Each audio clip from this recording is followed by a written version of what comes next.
Os hablo sentados. Pues muchísimas gracias a Carlos por la invitación y a todos vosotros por la labor siempre insustituible que hacéis los psicólogos.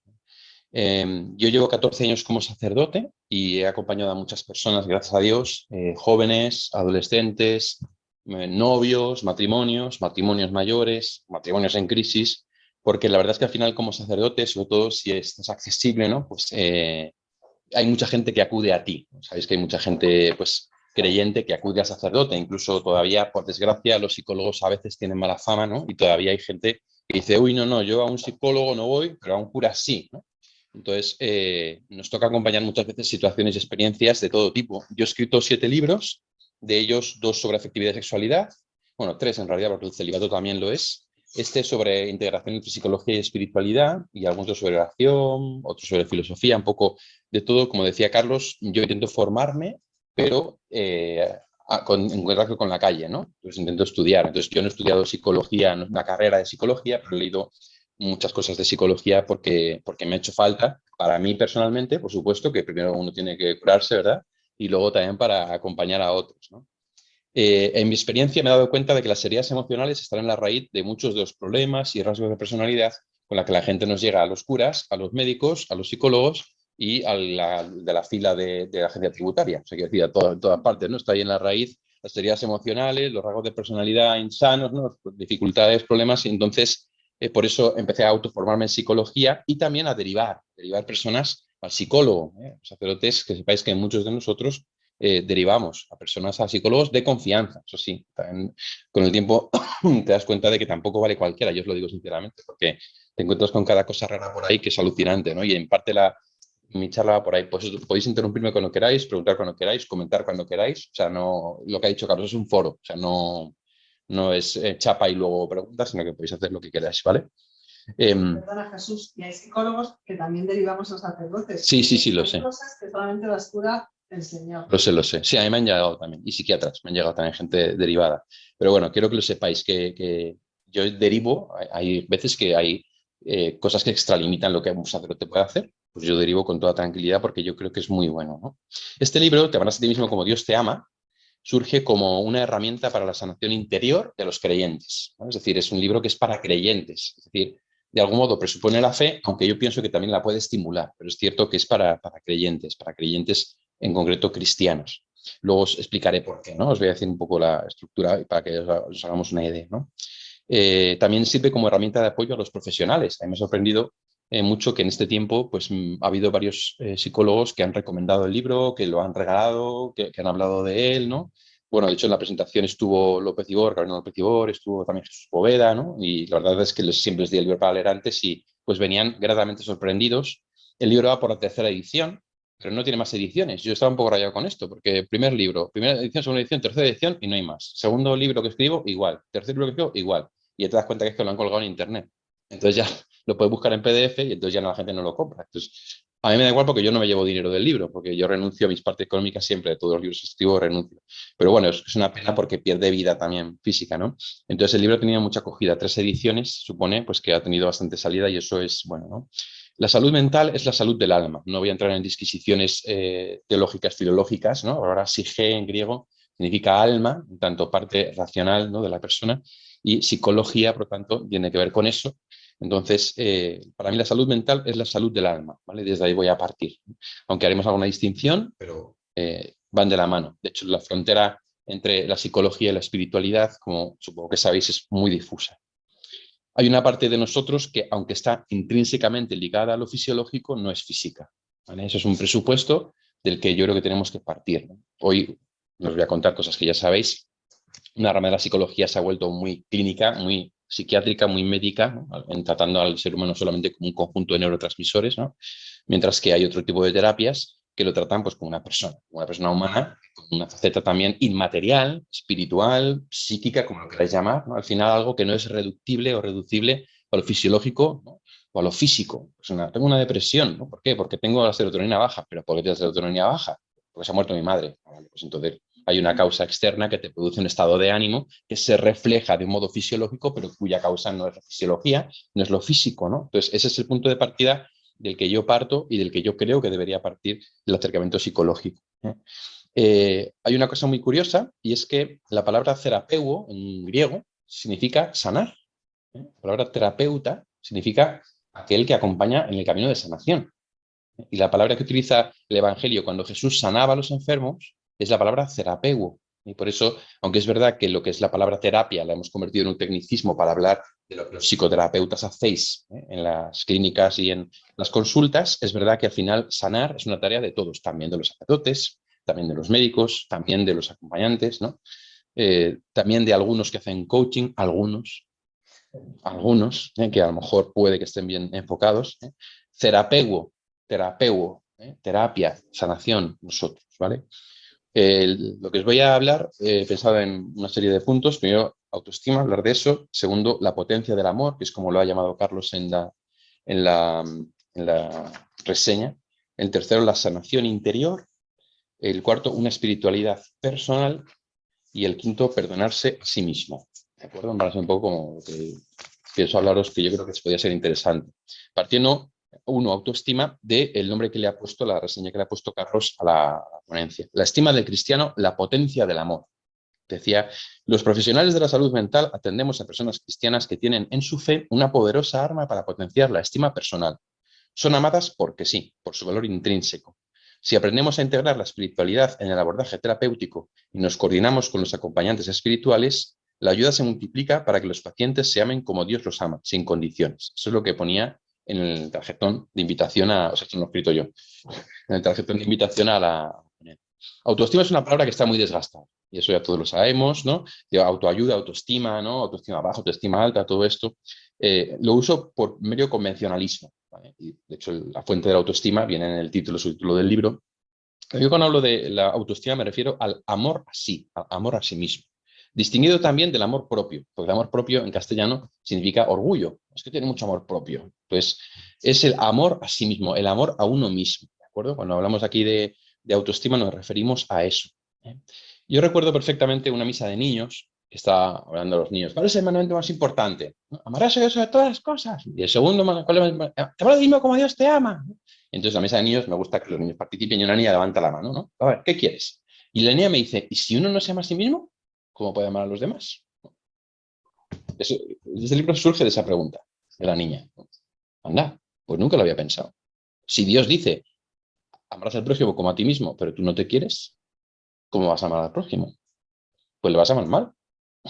Le vas a amar mal, o sea, o bien con dependencia, codependencia, o bien con posesividad, o bien con heridas, o bien con carencias, ¿no? Efectivamente, claro.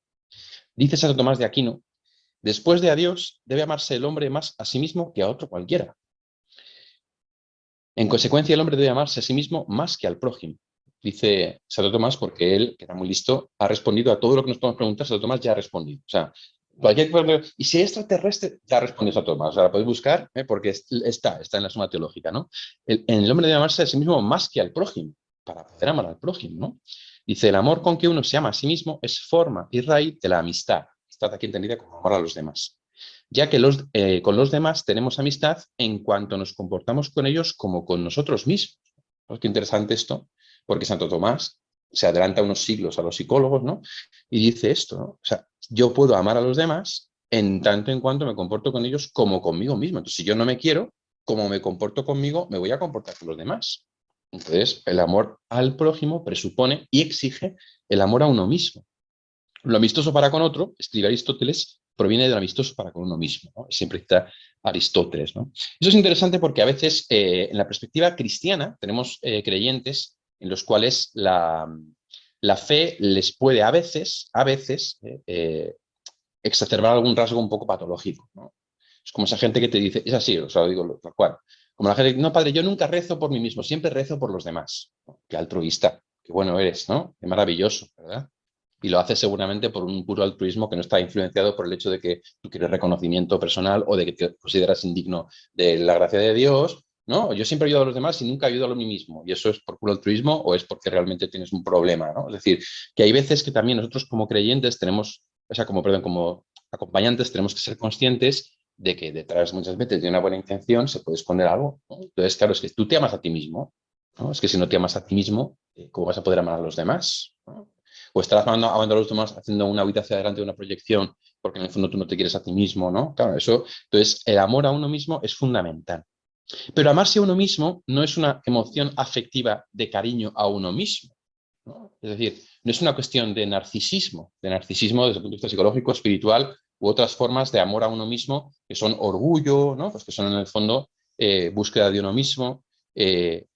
Amarse a uno mismo no es una emoción afectiva de cariño a uno mismo, sino que significa tres cosas, que son las tres partes en las que divido el libro, de una frase atribuida a San Agustín. Conócete, acéptate, supérate. Esa frase no es de San Agustín, pero no he conseguido encontrar el autor, pero se atribuye a San Agustín. Hay una cosa muy típica en la Iglesia, que es que cuando hay alguna frase bonita, tú luego pones San Agustín. Y ya queda muy bien, ¿no? Entonces, a este le paso con esa frase. Conócete, acéptate, supérate. Amarse a sí mismo supone esto, conocerse, aceptarse, que no es moco de pavo, e incluso desde la aceptación, superarse. Porque uno puede decir, ¿cómo? Pero si ya me acepto, ¿por qué me tengo que superar? Ahí está justamente la gracia, ¿no? Como veremos luego en otra de las partes. Supone, por tanto, superar las crisis de apego que tenemos en la psicología evolutiva para poder tener una autoestima sana y así poder amar a los demás. Me amo a mí bien, amo a los demás bien, ¿no? En el libro menciono, es necesario aprender a amarse a uno mismo, que es, como acaba de decir Santo Tomás, querer conservarnos en la vida, desearnos el bien y luchar por conseguirlo, estar a gusto en nuestro propio corazón con el presente, el pasado y el futuro, y estar íntegros y unificados, sin divisiones internas ni fragmentación. Esas son las 5 características que Santo Tomás atribuye a la amistad y que dice que hay que tener con uno mismo. Lo voy a repetir. Querer conservarnos en la vida, desearnos el bien y luchar por conseguirlo, estar a gusto en nuestro propio corazón con el presente, el pasado y el futuro, y estar íntegros y unificados, sin divisiones internas o fragmentación. Y esto me parece una palabra de Santo Tomás de Aquino súper acertada. Hay veces que hay gente que puede no ser capaz de amarse, ¿no? Eso supongo que os lo habréis encontrado muchas veces en vuestra experiencia, ¿no? ¿Por qué hay veces que uno puede resistirse a la idea de amarse a uno mismo, ¿no? Como amar a mí mismo, ¿no? Eso suena como egoísta. Además, en la Biblia no viene, ¿no? ¿Cómo puedes decir eso, no? Hay personas que tienen a amar a los demás por encima de todo, cuidarles, darse a ellos, atender a sus necesidades. Son capaces de menospreciarse a sí mismas para ayudar a otros. Al hacer eso, reprimen sus propias necesidades, las postergan para más adelante y no se cuidan por un malentendido altruismo que les hace volcarse literalmente en los demás, vaciándose de sí mismos. Parecería entonces que menospreciarse o minusvalorarse sería un acto de virtud, que daría paso a una caridad más profunda y santa, totalmente desinteresada. Esas personas se sienten almas caritativas y buenos samaritanos. A los cristianos nos acecha este peligro, ¿no? Es el tipo de personalidad, el ayudador, ¿no? Y sin embargo, el problema está en que se descuidan a sí mismos, ¿no? Parece como que cuidarse a sí mismo va en contra de entregarse a los demás. Frente a esto, opongo una frase de San Carlos Borromeo que dice: ¿ejerces el cuidado de las almas? La terapia, el ayuda a los demás, ejerces el amor a los demás. No por ello olvides el cuidado de ti mismo. Ni te entregues tan pródigamente a los demás que no quede para ti nada de ti mismo, porque es necesario ciertamente que te acuerdes de las almas a cuyo frente estás, pero no de manera que te olvides de ti.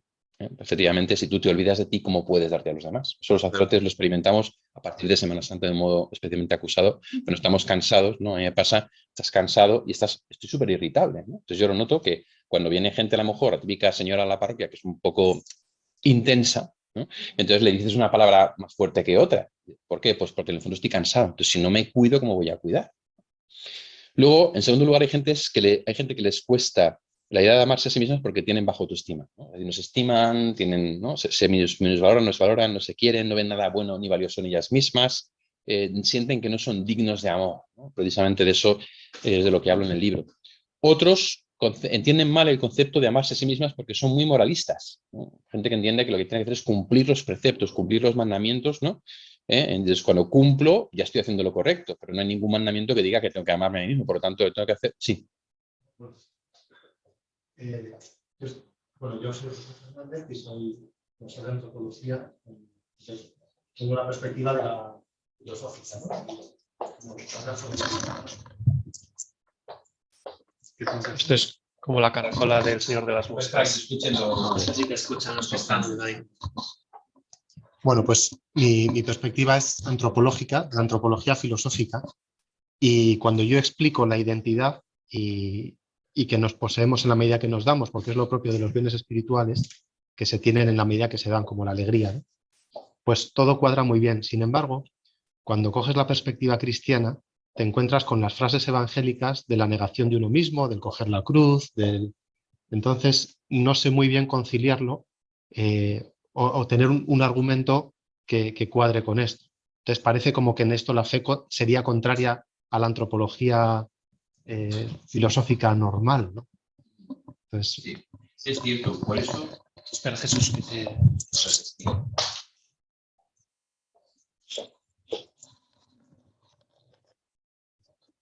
Por eso precisamente yo creo que es tan importante lo del supérate, porque efectivamente el Señor Jesús nos llama a ir más allá, ¿no? Luego hablaré precisamente de eso, de cómo el amor de Dios nos lleva a trascendernos a nosotros mismos, nos saca de nosotros mismos para darnos a los demás.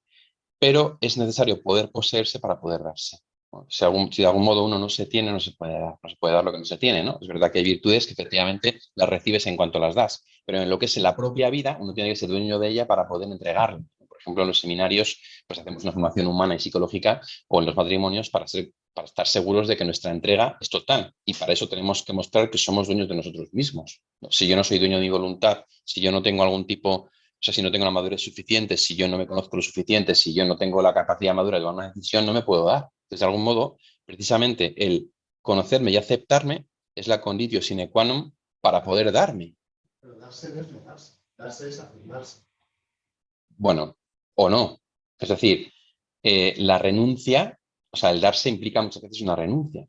Es decir, desde el punto de vista, por ejemplo, del amor de agape, ¿no? Si distinguimos los amores según lo que decía lo que decía Benedicto, ¿no? El eros, la filia y el agape, el amor desinteresado, es un amor en el que hay una flecha que sale de mí y va hacia afuera y no vuelve, ¿no? La filia es diferente porque la filia yo me doy y al darme recibo, ¿no? Entonces, en ese sentido, no es un amor 100% altruista porque yo recibo. El amor del agape es el amor en el que yo simplemente salgo de mí mismo y me doy sin esperar nada a cambio. Ese tipo de amor, ese tipo de donación, es una donación que supone negación, porque supone que yo me niego de algo por amor a alguien y no espero nada a cambio, ¿no? Yo el ejemplo que pongo de esto en el libro es el de mi hermano Pablito, que es síndrome de Down, es discapacitado, ¿no? Síndrome de Down profundo además, y hablo precisamente de cómo mis padres se entregaron a él de un modo total y absoluto. Y hablo precisamente de cómo a mi hermano Pablo tú no le puedes amar condicionalmente, porque mi hermano Pablo no te va a responder, no te va a dar nada, no te aporta desde el punto de vista humano, fisiológico, ¿no? Simplemente o le quieres o no le quieres. Y el amor de mis padres hacia él ha sido de entrega total y absoluta, de donación, negándose a sí mismos, porque se han negado su tiempo, se han negado su energía, se han negado su dinero, se han negado las seguridades, se han negado las cosas y en esa negación está su donación. Entonces, hay una donación que es negación. O sea, puede que no estés de acuerdo, pero yo lo veo así. Y de hecho en el sacerdocio lo vivo muchas veces en ocasiones así, ¿no? Entonces yo creo que la parte de que tú comentas, luego si quieres podemos profundizar más si te interesa, estaría en la parte del superate. O sea, yo creo que uno necesita poseerse para poder darse. Esa es un poco esa es mi experiencia, por lo menos en el acompañamiento, ¿no? Luego comento que hay personas tan heridas que son incapaces de amar también, y también incluso de amarse a sí mismas, y personas muy racionales que pasan todo por el filtro del pensamiento, y entonces no comprenden qué es amarse a sí mismo, porque lo enfocan sentimentalmente, entonces dicen, ¿cómo voy yo a sentir amor hacia mí mismo, ¿no? Entonces también son personas que pueden experimentar dificultades para ese amarse a sí mismo. En ese sentido, hablaba el tarjetón 2 de la potencia del amor.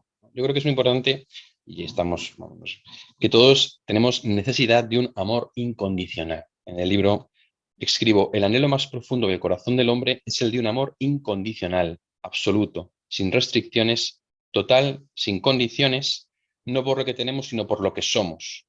No por lo que podemos dar, sino por el hecho mismo de existir. Ese es el amor más puro y más básico, el amor verdadero, ¿eh?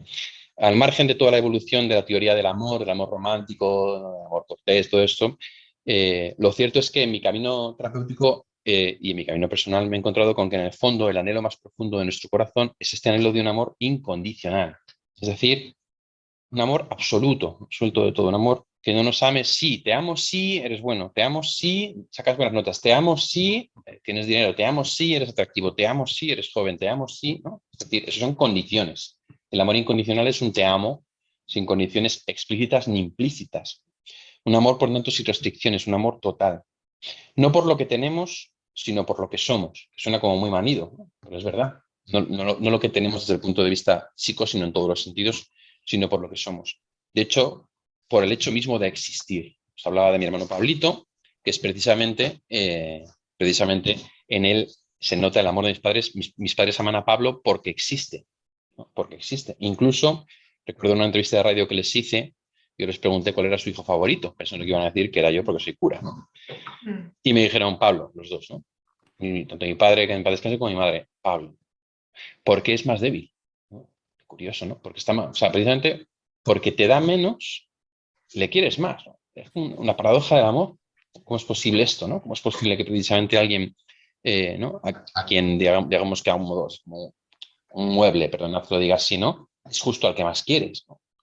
También lo puedo ver en el hecho de mi hermana tiene un hijo que es síndrome de Down y autista, ¿no? Entonces, ese ya ni siquiera directamente te responde, ni te mira a la cara, ¿no? Y sin embargo, son 7 hermanos y ves cómo le quieren todos, cómo le cuidan, ¿no? Entonces, aquí, en el fondo, hay un amor, y un amor,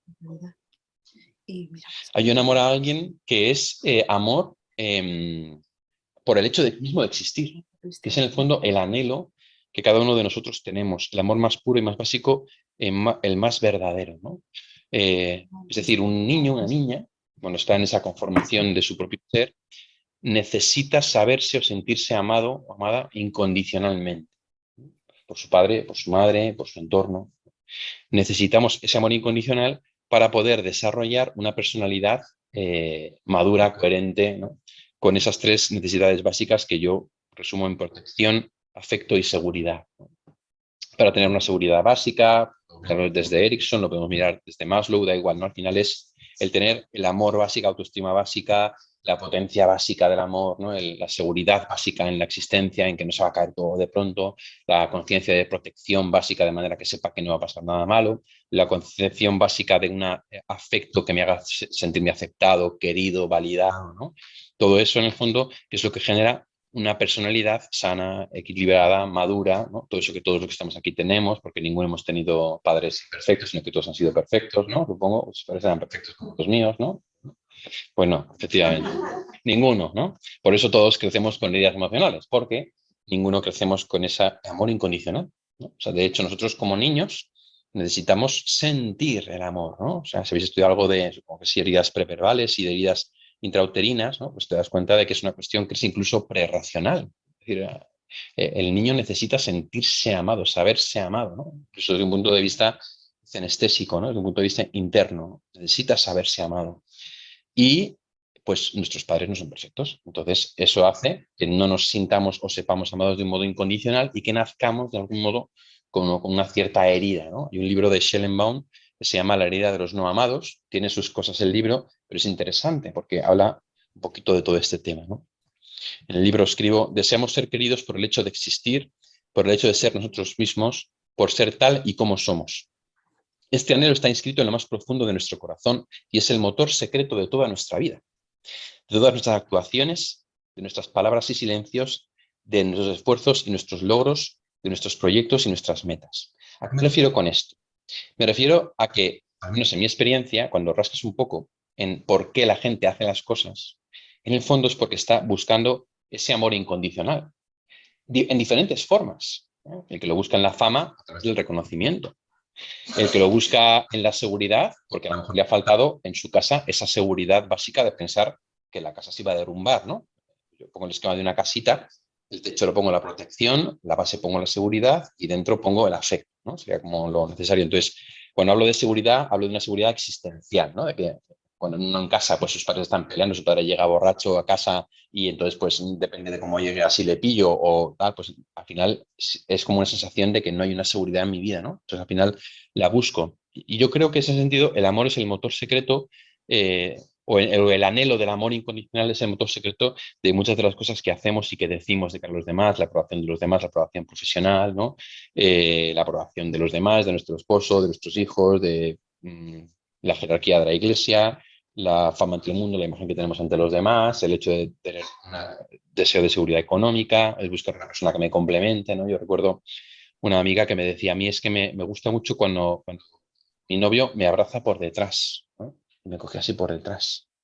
Porque en el fondo había necesidad de protección, ¿no? Entonces era como, ostras, que el mundo no se cae detrás de mí, ¿no? Que ella reconocía que había una herida detrás de que le había faltado eso en casa, ¿no? Al final, incluso eso estaba de algún modo tocado por su necesidad, ¿no? Y por eso pongo que también es la causa más profunda de nuestras tristezas, nuestros miedos, nuestras heridas, nuestra rabia, porque en el fondo ninguno hemos sido amados incondicionalmente. Nuestros padres no son perfectos, ni nuestra familia, ni nuestro ambiente. De algún modo, nunca se han satisfecho plenamente nuestras necesidades básicas, ¿no? Y eso creo que hay que decirlo sin ningún tipo de dramatismo, que es así, ¿no? Eso los cristianos tienen un nombre muy antiguo que se llama pecado original, ¿eh? Que es que vivimos en un ambiente que no es el cielo, sino que está tocado pues, por imperfecciones. El niño que llega a este mundo necesita sentirse amado por el hecho de existir, por ser el mismo, por ser tal como es. No necesita saberlo, necesita sentirlo. Necesita sentirlo de un modo preverbal, constante, infalible. Necesita sentirlo desde el mismo instante de su concepción y eso es imposible, que se cumpla al 100%.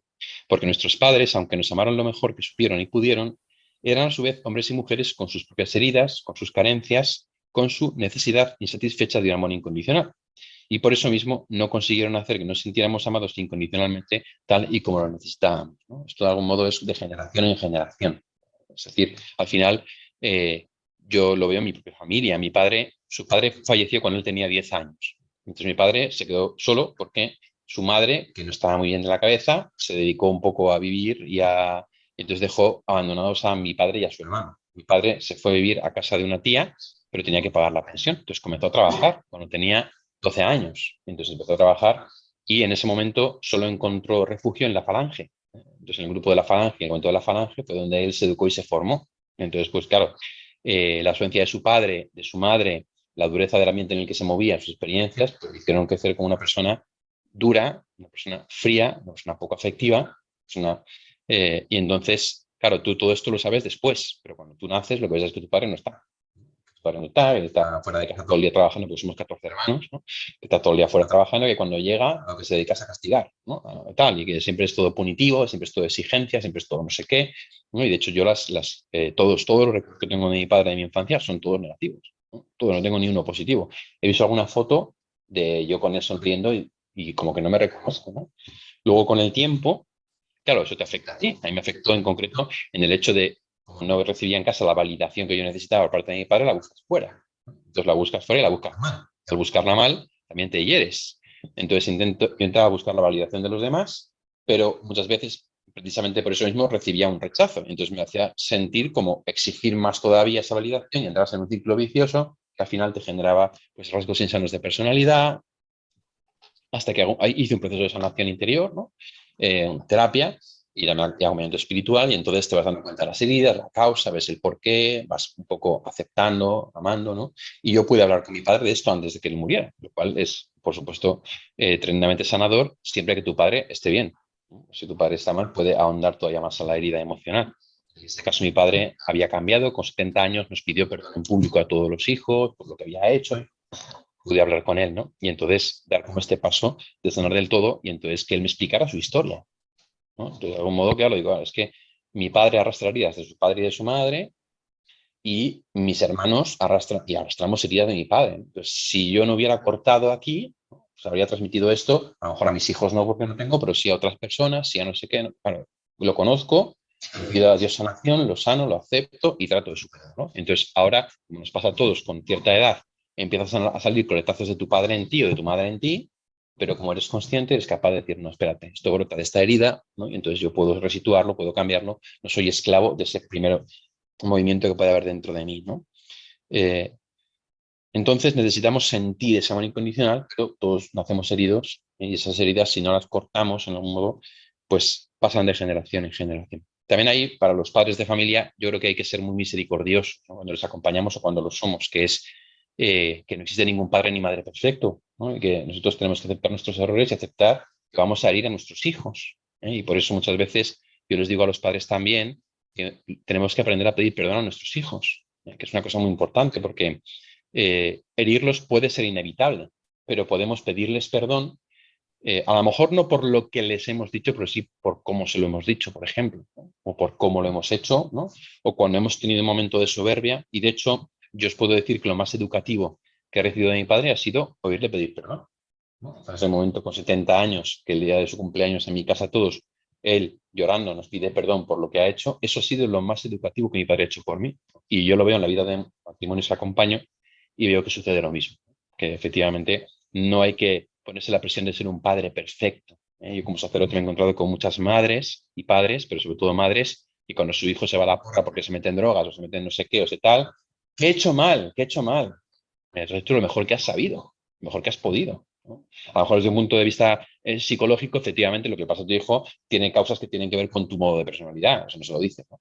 Pero es verdad que tú lo has hecho lo mejor que has sabido, porque tú tienes tu historia, tienes tus heridas, ¿no? Y en principio, salvo que haya un problema, una madre o un padre lo hacen lo mejor que saben, ¿no? Y en ese sentido creo que es muy importante también reforzar esto. Sin embargo, en nuestra vida creo que podemos cambiar el foco y dejar de mirar el amor de papá y de mamá que no me dieron y cambiar el foco mirando hacia Dios como fuente de amor incondicional. Y yo tengo una amiga muy mayor, de la edad de mi padre, tiene 86 años, 85, que tiene una hija de 60 y pico, ¿no? Y la hija le sigue reprochando todavía a ella cosas de la infancia. No, que me llevaste a un internado y tal, y entonces en el internado tal. Pero chica, que tiene 60 y pico años, que es decir, o sea, que ya tienes una edad en que aunque sea ya por eso, tú no puedes seguir echando la culpa a tu madre de lo que te ha pasado en la vida, 60 y pico años, ¿no? Además, una madre que es un cielo, que la lleva a un internado porque considera que a lo mejor para ella, y pues fue una equivocación, pero su padre no lo sabía, pero ella es la culpable, ¿no? O sea, sigue enredada, ¿no? Y eso veo que en la psicología, sobre todo que trabaja con el niño interior, ese concepto, ¿no? Nos puede pasar, se queda uno enganchado en eso y no sale, no sale, no sale, no sale. No, no, es que hay que cambiar el foco, o sea, hay que mirar hacia Dios como fuente del amor incondicional. La revelación cristiana nos muestra que Dios no es un ser impersonal, ni tampoco alguien que se desentiende de lo que ha creado, entendido como creado todo. Es decir, nosotros nos ha creado de un modo indirecto a través de nuestros padres, pero Dios en el cristianismo ha querido ser llamado Padre. Ha querido que su nombre propio sea Padre.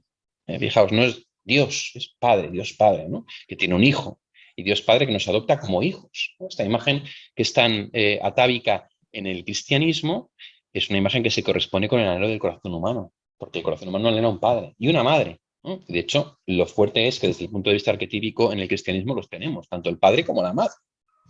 En tal sentido, Dios no se desentiende de nosotros. O sea, la experiencia cristiana... Arquetípico, ¿puedes explicar un poco? Sí, o sea, lo que quiero decir, o sea, aquí he metido un poco de tema junguiano, ¿no? O sea, nuestro corazón, si tiene un anhelo de amor incondicional y necesita una figura orientadora, ¿no? Que es la del padre, y una figura nutridora, que es la de la madre, ¿no? Se puede decir que tenemos un anhelo en nuestro corazón de dos figuras arquetípicas, ¿no? La figura orientadora y la figura nutridora, ¿no? Entonces, esto los cristianos lo tenemos en Dios, lo que quiero decir, ¿no? O sea, en Dios tenemos la figura orientadora y la figura nutridora. La nutridora, si nos metemos en disquisiciones, sería además la imagen de la Iglesia Madre barra María.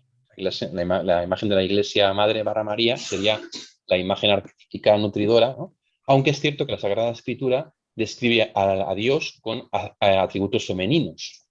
En concreto, la palabra rahamim se le aplica a Dios, que es una palabra en hebreo, y significa entrañas de madre. Es decir, la Sagrada Escritura le aplica a Dios características masculinas y femeninas, ¿no? Entonces, es verdad que yo creo que Dios nos ha querido dar a la Iglesia y a María para que ellos sean como el reflejo de la parte maternal de Dios, ¿no? Pero bueno, aquí ya me meto en disquisiciones teológicas. En el cuadro El regreso del hijo pródigo de Rembrandt, que os recomiendo que busquéis la explicación, el padre tiene una mano masculina y una mano femenina, ¿no? Cuando las pones sobre el hijo, si lo veis es muy curioso porque Rembrandt, al final de su vida, cuando él vuelve como el hijo pródigo, reconoce en Dios la mano maternal, una mano maternal.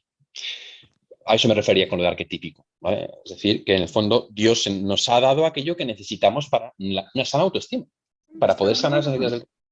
Dios nos lo ha dado y en Dios existe. Es un ser personal que crea por amor, queremos los cristianos, se revela por amor, que redime en la cruz por amor y que desea tener una relación personal de amor con sus hijos, que esto es lo específico del cristianismo. Jesús dijo en el Evangelio, no os llamo siervos, os llamo amigos, amigos, ¿no? Frente a otro tipo de religiones que predican la sumisión a Dios o la sumisión a sus preceptos, ¿no? Como se dice en el judaísmo, o que suponen la sumisión a la energía impersonal de lo creado, como el taoísmo o el budismo, ¿no?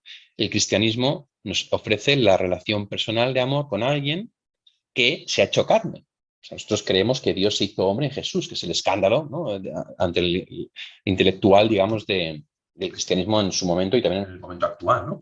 Creemos que Dios se ha hecho carne y que por tanto podemos relacionarnos con Él porque Dios tiene corazón de hombre, tiene mente de hombre, tiene mirada de hombre, tiene, ¿no? O sea, es un ser humano, se ha hecho ser humano y por eso podemos tener una relación personal de amor con Dios que no se basa en la sumisión, se basa en la sumisión, ¿no? Es decir, las palabras griegas para referirse a Dios son Kyrios, Señor, Theos, Dios, ¿no? Zeus también, Zeus, despotes, ¿no? Amo, Señor, pero de pronto llega el cristianismo y mete pater, ¿no? Dirigir a Dios como padre, ¿no? Es una cosa que es verdad que no es como exclusiva del cristianismo, pero con el cristianismo se potencia, se extiende al mundo entero. El llamar a Dios pater, llamar a Dios padre, ¿no? Y llamarle no solamente padre, sino mi padre, nuestro padre, ¿no? Padre nuestro que estás en el cielo. Esto, que ahora nos suena tan sonado, o sea, tan manido, es una revolución. ¿Cómo que Padre nuestro? ¿Cómo puedes dirigir a Dios así, ¿no? Jesús dijo, Padre mío y Padre vuestro, habla de vuestro Padre, habla de mi Padre, ¿no? En ese sentido, aquí hay una introducción de una relación personal de amor que es clave en el cristianismo. Esta relación personal de amor con el Señor, ¿no? Se da a través de la vida espiritual, de lo que yo llamo la vida espiritual, que básicamente, por resumir, porque tampoco puedo explicarlo todo, lo resumiría en 3 cosas. Oración, confesión y Eucaristía. Si queréis, oración y sacramento. Es decir, a través de la oración es cuando uno se encuentra con ese Dios personal, con el que uno habla, con el que uno medita, ¿no? Con el que uno interactúa. O sea, los cristianos experimentamos una verdadera interacción de Dios en nuestras almas a través del Espíritu Santo, ¿no? Que no significa una mística en la que uno oye voces ni cosas de esas, ¿no? Significa lo que llamaba San Ignacio mociones, ¿no? Es decir, un movimiento que de algún modo el Señor, con una inspiración, como lo queráis llamar, la Eucaristía, que los cristianos creemos que es Cristo mismo, que se da a nosotros en cuerpo, alma, ¿cómo es? Sangre y divinidad, cuerpo, sangre, alma y divinidad, ¿no? Y también en la confesión, por la cual nosotros creemos, luego hablaré de ello, que Dios acoge nuestros pecados y los perdona, ¿no? Pero también esta relación personal de amor con Dios, esta vida espiritual, yo pienso que se puede dar en la terapia. Si el terapeuta mueve al cliente o paciente, como lo llaméis, porque cada uno lo llama de un modo, a dejar de buscar el amor condicional en sus padres, hermanos o amigos para buscarlo en Dios, siempre conforme a los principios de la persona que acompañamos en terapia. Eso lo presupongo, ¿vale? Siempre lo voy a presuponer cuando lo hable, porque obviamente, pues sabéis que vosotros tenéis que moveros en un marco terapéutico muy concreto, ¿no? Conforme a unas normas éticas muy concretas, eso no hace falta que os lo recuerde.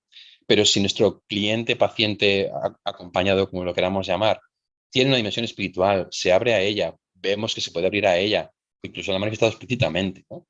Es un recurso esencial, porque podemos hacer que la persona que acompañamos deje de buscar la aprobación de su padre, de su madre, de sus amigos, de su esposo, de sus hijos, y busque la de Dios. El amor incondicional lo busque en Dios. Jesús dijo en el Evangelio, amaos unos a otros como yo os he amado. Jesús, digamos que hay una gradación en los mandamientos. En el Antiguo Testamento se nos habla de los 10 mandamientos, que luego se resumen en 2, amarás a Dios al próximo como a ti mismo, y Jesús lo cambia diciendo, amaos unos a otros como yo os he amado, ¿no? Entonces, claro, ahí cabía hacerse una pregunta, como yo os he amado, ¿y cómo es el amor de Dios? Entonces, el amor de Dios es un amor inconcebible en el sentido de que es más de lo que podemos soñar e imaginar, ¿no? Es un amor que es incomprensible por lo grande, por lo impresionante que es, ¿no? Ese amor incondicional. Dice uno de los salmos, tú me has formado en mis entrañas, me has tejido en el vientre de mi madre, te doy gracias por tantos prodigios, maravillas soy, maravillas son tus obras, conocías totalmente mi alma, y mis huesos no se te ocultaban cuando era yo formado en lo secreto, tejido en las honduras de la tierra, mi embrión ya lo veía en tus ojos, ¿no? La traducción literal del texto. Es decir, cuando yo estaba en el seno de mi madre, Dios ya me miraba y me amaba. Yo aún no era consciente de que yo mismo existía, y el niño muchas veces no es consciente de que existe hasta que se diferencia a través del padre y de la madre, y Dios ya me estaba amando. Entonces la conciencia y el sentir eso es profundamente sanador. El amor de Dios es un amor inconcebible. Somos una maravilla de Dios, pongo aquí. Nos ha quedado a través de nuestros padres. Dios nos amó primero. Dice, Isaías, ¿puede una madre olvidar al niño que amamanta? ¿Puede una madre no tener compasión del hijo de sus entrañas? Pues aunque ella se olvidara, yo no te olvidaré. Sí. Una pregunta. ¿No crees que para poder dar ese salto hace falta ya una vida espiritual previa, fuerte? O incluso teniendo una vida espiritual fuerte, es muy difícil o sea, que hay algo que hacer primero para sanar esa herida con los padres, para que eso sirva, ¿no? Porque si no, o sea, creo que también a veces un hándicap es precisamente que buscando esa aprobación solo de Dios hay un poco de autoengaño y no se sana esa herida de los padres, ¿no? Sí, y si me he expresado así, si es lo que se ha entendido, lo siento, porque no quería expresar eso. Es decir, yo pienso que necesitamos sanar nuestras heridas emocionales con nuestro padre, con nuestra madre, con nuestros hermanos, con las herramientas terapéuticas que necesitamos. Y yo, obviamente, antes de dar el salto, primero tuve que conocer a mi padre, comprender a mi padre, perdonar a mi padre, expresar la rabia hacia mi padre. Desde el punto de vista del terapeuta, ¿no? O sea, en Sí, sí, terapia, sí. digo que eso es un paso que a lo mejor es, o sea, que es como muy Sí. delicado, que ya, ¿no? Yo creo que es el último paso. Yo creo que es el último paso. O sea, efectivamente, ahora que lo dices no lo expresaba así. ¿No? Yo creo que luego más adelante sí lo tengo puesto. Es el último paso. Es decir, no es un paso que se salte lo anterior, ¿no? O que supla lo anterior, ¿no? De hecho, no podemos caer en el espiritualismo que a veces caemos los curas, ¿no? Tú reza y ya está. No, no, no, no. O sea, hay que hacer un trabajo de sanación personal que a veces supone años. También hay algunas personas, pocas personas, que Dios puede causar una sanación psicológica en ellos, pero son muy pocas. La mayor parte tenemos que ir por el camino largo, ¿no? Que es, pues, reconocer que mi padre no me quiso tal, que mi padre no sé qué, que mi madre, ¿no? Es decir, totalmente, ¿no? Totalmente, esencialmente. Es decir, dice un adagio clásico, la gracia no anula la naturaleza, sino que la presupone, luego la eleva y la purifica, pero la presupone. Entonces, yo aquí presupongo el trabajo terapéutico normal, digamos, ¿vale? Es decir, lo que es el trabajo pues eso, de sanación de las heridas, de reconocimiento de las heridas, de los patrones sanos de personalidad, ¿no? También la parte cognitivo-conductual, de comprender de dónde viene, de cambiar un poco las conductas para que así pueda yo. Es decir, estoy presuponiendo todo esto porque vosotros sois psicólogos. O sea, me salta directamente a la parte mía, ¿no? Pero esto lo presupongo, ¿eh? Efectivamente, yo pienso, de hecho, o sea, luego cuando hable un poco de la espiritualidad personal, me refiero a esto, o sea, es como el último paso. De hecho, ¿no? Me adelanto un poco, en mi experiencia, creo que el trabajo terapéutico es esencial, necesario y básico, pero que sin una apertura a la espiritualidad se queda incompleto. Eso es exacto, ¿vale? Pero presupongo todo lo que decían Pero yo creo que no sería posterior, como tú dices. Yo creo que se puede hacer más o menos a la vez, porque es verdad que muchas veces, si tú te haces un trabajo espiritual, te ayuda también a hacer un trabajo psicológico. Sí, el último, Te ayuda, no sé, el último paso, lógicamente hablando, o ontológicamente hablando, no necesariamente temporalmente hablando, ¿no? Es decir, precisamente cuando hablamos de psicoespiritualidad, estamos hablando de un proceso que se da conjunto. Y obviamente a mí, en mi proceso psicológico, mi fe me ha ayudado un montón. Y entonces vas haciendo poco a poco eso, ¿no? Es decir, porque yo, o sea, os cuento, ¿no? Yo mi herida con mi padre hacía que yo no pudiera relacionarme con Dios Padre. Yo no podía, a mí Jesús todo lo que queráis, ¿no? El Espíritu Santo, bueno, la palomita bien, ¿no? Pero eso en el seminario, pero Dios Padre no le podía ni ver, ¿no? Entonces yo, en el proceso psicológico personal que hago en el seminario, en el año de tercero de seminario, un domingo me toca ir a una parroquia a dar testimonio y escucho varias veces en las varias misas la parábola del hijo pródigo. Y entonces de repente se enciende la luz dentro de mí. Ah, espérate, no, que es que el padre no es como papá. El padre no es como papá. Pero eso que pues, parece una tontería, en ese momento lo conocí, no aquí, sino interiormente. Y ese fue un punto clave en mi proceso de sanación interior, ¿no? Entonces, fue simultáneo. Cuando digo que es el último paso, no me refiero a cronológicamente, sino a lógicamente. Es decir, que no podemos pretender saltarnos pasos, ¿no? Es lo que os decía. Tú reza, hijo, tú reza que Dios te curará. Padres que abusaron de mí de pequeño. Bueno, tú reza, ¿no? O sea, tiene que hacer un proceso terapéutico serio, probablemente denunciar otras muchas cosas, ¿no? Y evidentemente Dios te va a acompañar, ¿no? Y yo acompaño a personas abusadas y, claro, obviamente hacen el proceso terapéutico, pero también es necesario que comprendan que Dios ama y sana en ese momento. O sea, que Dios, que es atemporal, es capaz de entrar en ese momento y sanarlo de modo espiritual, ¿no? Y esa sanación completa todo el proceso terapéutico, ¿vale? Entonces, aquí no me refiero a que sea el último paso en el sentido cronológico, sino en el sentido lógico. Es Claro, decir, porque el perdón, por ejemplo, el perdón, sí, tú es imposible perdonar al otro si tú no has sentido que te han perdonado. Entonces yo creo que es muy importante lo espiritual el que se esté perdonado, ¿no? Pero cuando tú totalmente. te sientes perdonado por el Señor, puedes perdonar a tu padre, a tu madre, a la persona que abusa de ti, a A ti todo mismo, esto, a ti mismo. eso es Entonces, lo que yo creo que para hablaré mí esto luego. es clave, ¿no? Sí, sí, totalmente, totalmente. De verdad que no me refería a cronológicamente, sino a lógicamente, ¿vale? Es decir, que es un proceso como que va de la mano, no, una cosa no suple a la otra, pero al mismo tiempo, insisto en esta idea, cuando el proceso terapéutico se queda solo en eso y no da el salto a lo espiritual, en mi opinión, se queda incompleto y es lo que yo he visto en personas que han venido a mí a veces después de 3 y 4 terapias y que al final llegan al sacerdote porque las terapias han estado muy bien, pero no ha habido una apertura a lo espiritual. No ha habido una apertura, un volcado hacia ese amor incondicional de Dios o esa sanación interior que viene de Dios o ese perdón, ¿no? Como tú comentabas ahora, ¿no? Entonces es un amor inconcebible. Es un amor a todas las criaturas. Dios nos ama a todos, pero nos ama a cada uno. No nos ama a todos como un mogollón, sino que nos ama a cada uno. Jesús dice en el Evangelio, yo conozco a mis ovejas por su nombre, ¿no? Es decir, es una relación personal y amor con cada uno de nosotros. San Pablo dirá que Cristo dice, me amó y se entregó por mí. O sea, de una aplicación totalmente personal del amor de Dios. En tercer lugar, de hecho, Dios entregó a su Hijo por nosotros, ¿no? O sea, Dios Padre entregó a su Hijo por nosotros. Dios Hijo se entregó libremente por nosotros. O sea, es un amor que llega hasta dar la vida. Es decir, el amor, la manifestación más profunda y total del amor es dar la vida por el otro. Y eso lo hizo. Dios por nosotros lo ha hecho, Dios por nosotros. ¿Cómo es el amor de Dios? Dios nos ama incluso cuando hemos hecho las cosas mal, ¿no? Es decir, también cuando pecamos, como los cristianos en lenguaje, con tu padre, con tu madre, con tu esposo, con tu esposa, a lo mejor haces algo mal, ¿no? Y de niño a lo mejor percibes la cara de frustración de tu padre o de defraudado, joder, eso se te clava como una sagra en el corazón. Y muchas veces proyectamos en Dios eso. Cuando te das cuenta de que Dios no te mira así, o sea, de que Dios te ama, aunque hayas hecho las cosas mal, ¿no? De que Dios te ama totalmente, de que Dios es misericordia. Entonces, el amor de Dios es incondicional, es inconcebible, es total, ama a todas las criaturas. Es un amor que ha dado la vida por nosotros. Es un amor que nos ama aunque haya hecho las cosas mal. Por eso, si nosotros ayudamos a la gente que acompañamos a experimentar ese amor de Dios, ¿no? O sea, obviamente, cognitivamente y también experiencialmente, en la medida en que también Dios lo hace, porque Él toma la iniciativa, ¿no? Y Él experimenta en la persona este amor inconcebible, incondicional, total, este amor redentor y este amor que te ama incluso cuando has hecho las cosas mal, esto es súper sanador. Esto es súper sanador.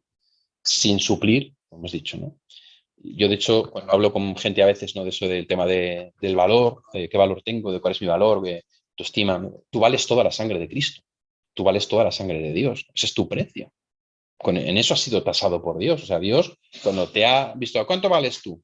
Toda la sangre de mi hijo, ¿no? O Cristo, toda mi sangre. Ese es tu precio, ese es tu valor, ¿no?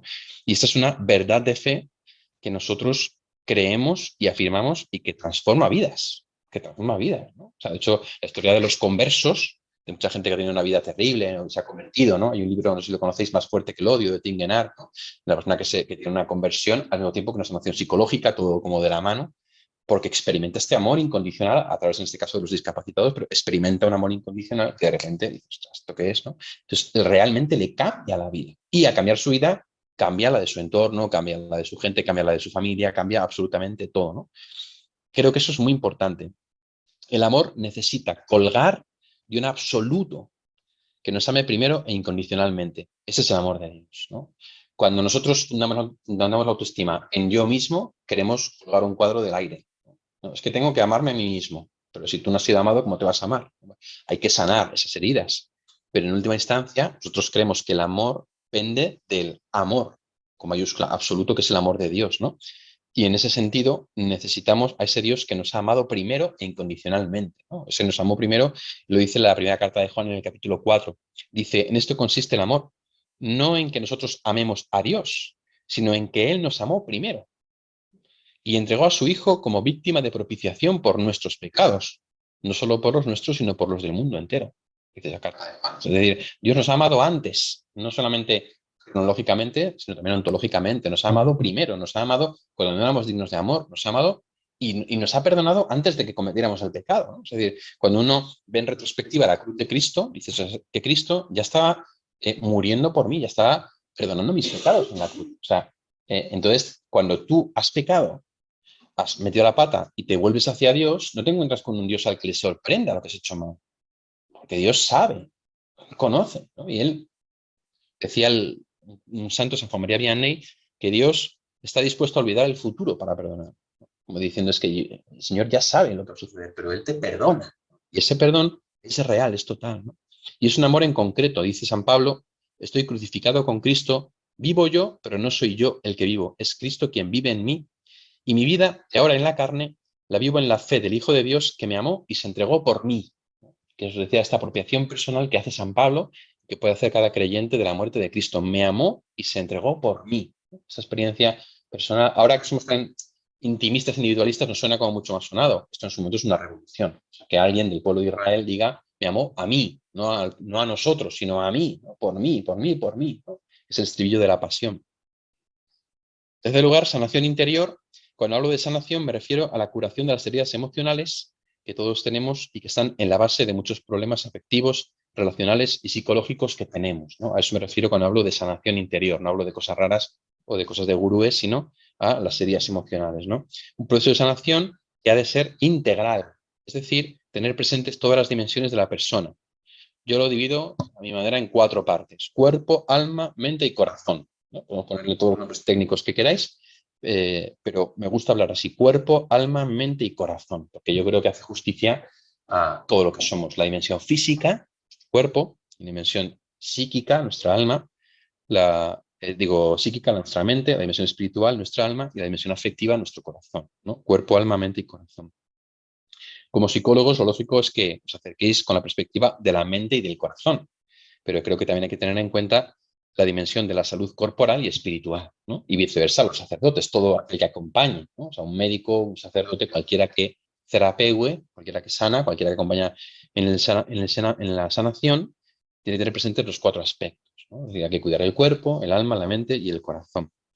Mi experiencia de acompañamiento me muestra que cuando un creyente hace un proceso psicoespiritual de sanación, esta es real, profunda y duradera. Esto es lo que yo he visto en mi experiencia. Cuando ese proceso es psíquico y espiritual, las 2 cosas. Y cuando afronta las 4 dimensiones, es real, profunda y duradera esa sanación, ¿no? Es decir, no se cierra en falso. Yo me he encontrado con gente, como os decía, que viene de varias terapias y que se reabre la herida. Se reabre la herida, ¿no? A lo mejor porque ha faltado ese último paso, que es precisamente la sanación interior de cuerpo, alma, mente y corazón desde la perspectiva de Dios, ¿no? Cuando nos aproximamos solo desde una de las perspectivas, el camino queda incompleto, ¿no? Esta división lógica, cuerpo, alma, mente, corazón, es en orden al estudio y a la especialización. No debe hacernos olvidar que el ser humano es uno en cuerpo y alma. Es decir, que nuestro acercamiento ha de ser integral, con la idea de integrar, ¿no? Aquí hay una verdad de fondo, pecado original, que es que nosotros nos desintegramos. A veces, por las heridas emocionales, nuestro cuerpo va por un lado, nuestra alma por otro, nuestra mente por otro y nuestro corazón por otro. Y de hecho, esta es como una de las experiencias que muchas veces te das cuenta de que hay pues con la gente con la que acompañas o con la que trabajas, ¿no? Pues que están o estamos desintegrados.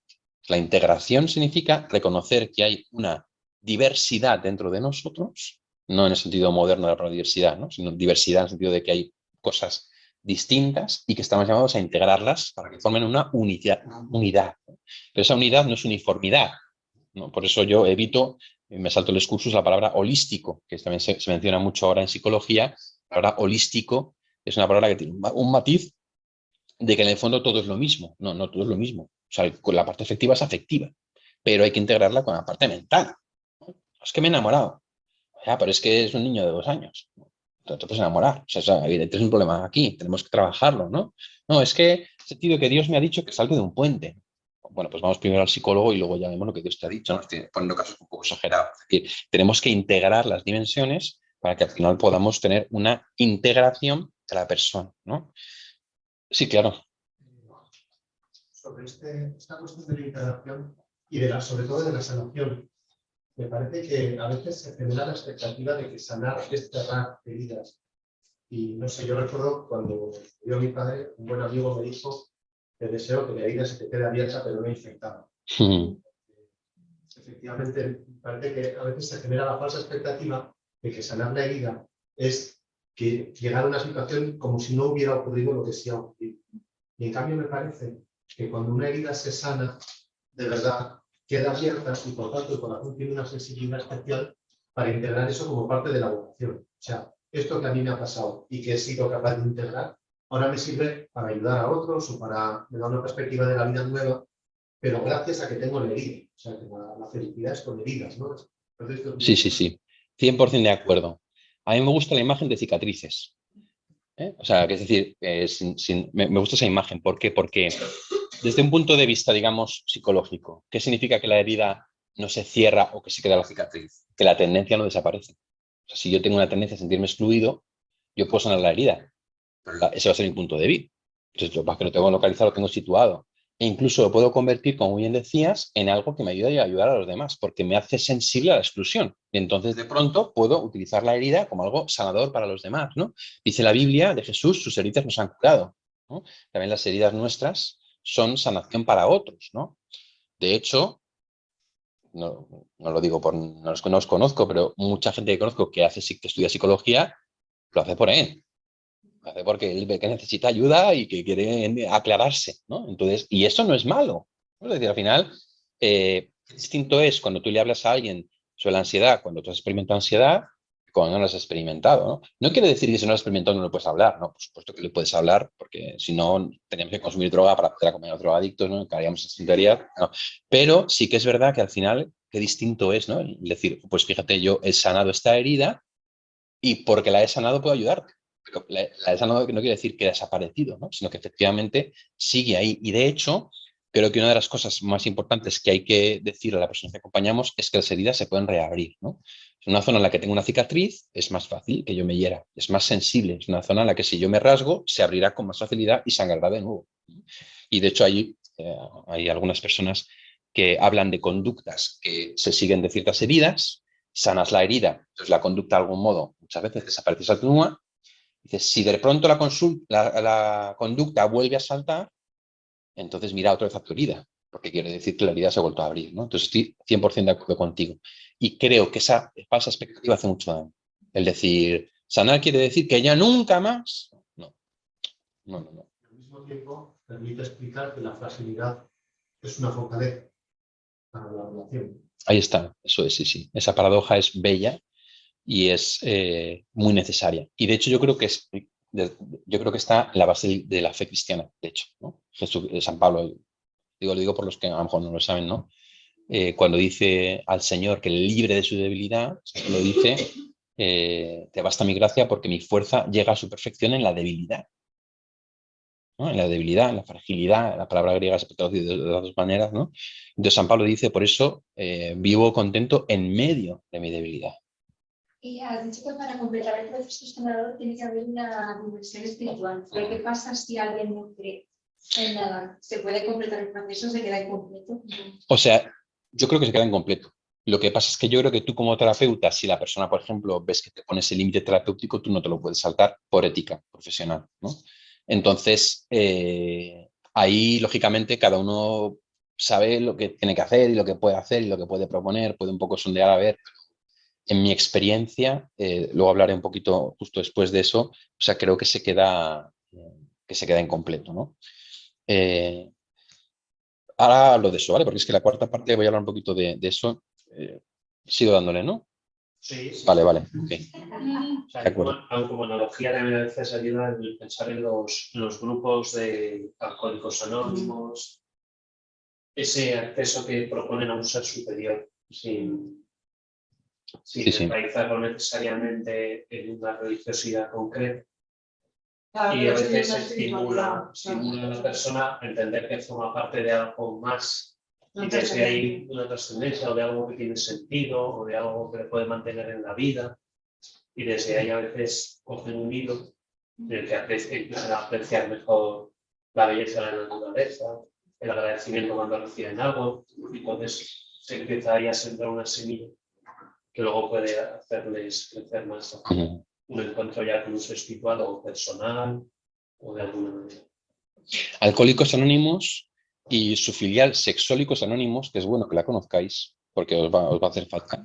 El segundo paso de los 12 es... No, por cómo están los jóvenes. Yo tengo muchos chavales que están sexólicos. No, va a hacer falta... No, vale, ok. Sí, es que te he visto cara un poco así como... Pues el segundo paso es el reconocimiento de un poder superior. Pero de los chavales que están en Sexólicos Anónimos y algunos están en los anónimos que conozco, es un poder personal. O sea, al final es un poder personal. O sea, es decir, en Sexólicos Anónimos y Alcohólicos Anónimos lo enfocan como eso, que cada uno puede tener su fe, y es así, ¿no? Pero dicen, sin una fuerza y un poder superior, tú no puedes superar esto, ¿no? Lo enfocan así y, vamos, la experiencia es que funciona. Alcohólicos Anónimos tiene una experiencia, como sabéis, de muchísimo tiempo, ¿no? Por cierto, en Alcohólicos Anónimos, una de las cosas que dicen es que uno siempre es un exalcohólico. Decíamos de las heridas, que uno siempre es un exalcohólico, ¿no?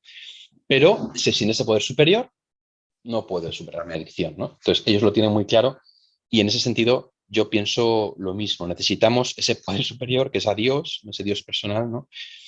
Desde el cual tenemos que acercarnos para poder integrar a la persona, ¿no?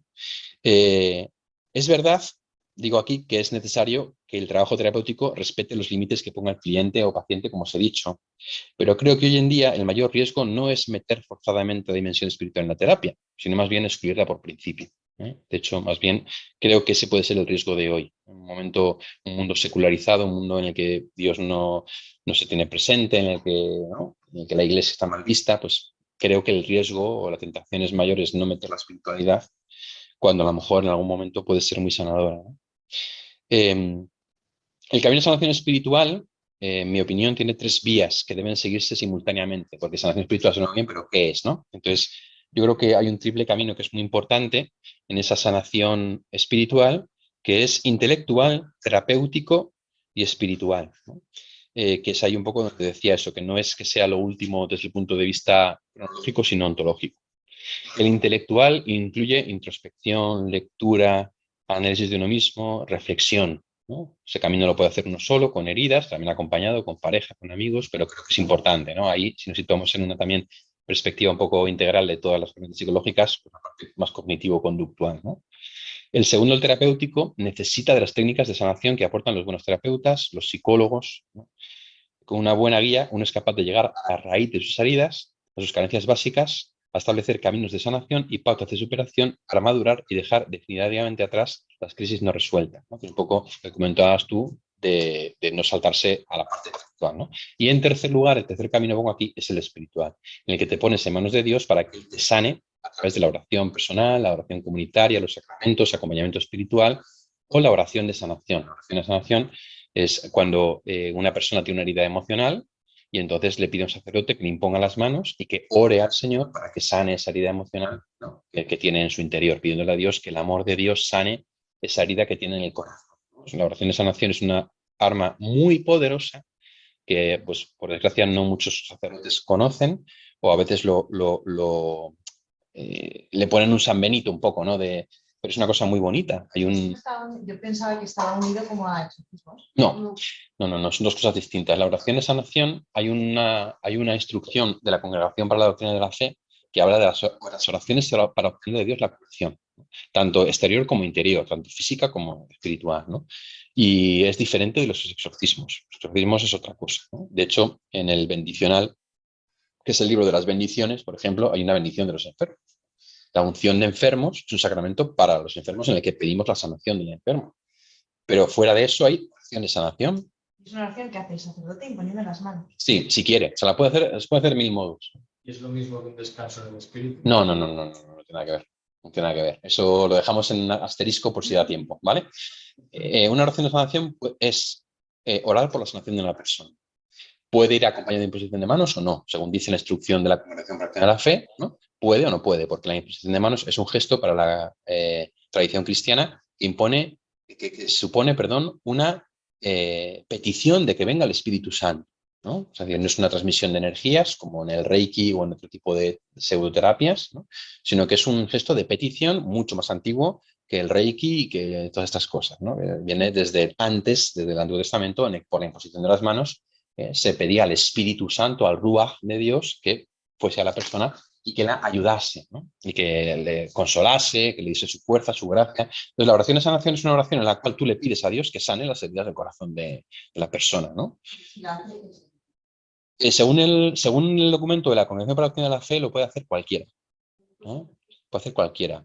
Lo que dice ese documento es que cuando las oraciones son comunitarias y se hacen en una iglesia, es conveniente que sean dirigidas por un diácono o un sacerdote. Eso es lo que nos dice la iglesia, ¿vale? Entonces, la oración de sanación la puede hacer un laico, la puede hacer un no sacerdote, porque es simplemente orar a Dios para pedir la sanación de una persona, ¿no? Es como, Señor, te pido por Rebeca, pongo ante tus ojos esta herida de abuso que tiene de su primo, te pido que entres en ese momento de su vida, que le sanes, que lo rodees con tu amor, que le concedas pues, que se aparten de su vida las consecuencias de este abuso que ha recibido, que le concedas la gracia de perdonar. Esto es una oración, ¿no? Mucho. Mucho, sí, efectivamente. Sí, sí. Efectivamente, de hecho, en gran parte la hemos recuperado en la iglesia gracias a la renovación carismática. Sí, sí, sí. Pero es una oración que no es exclusiva de un movimiento.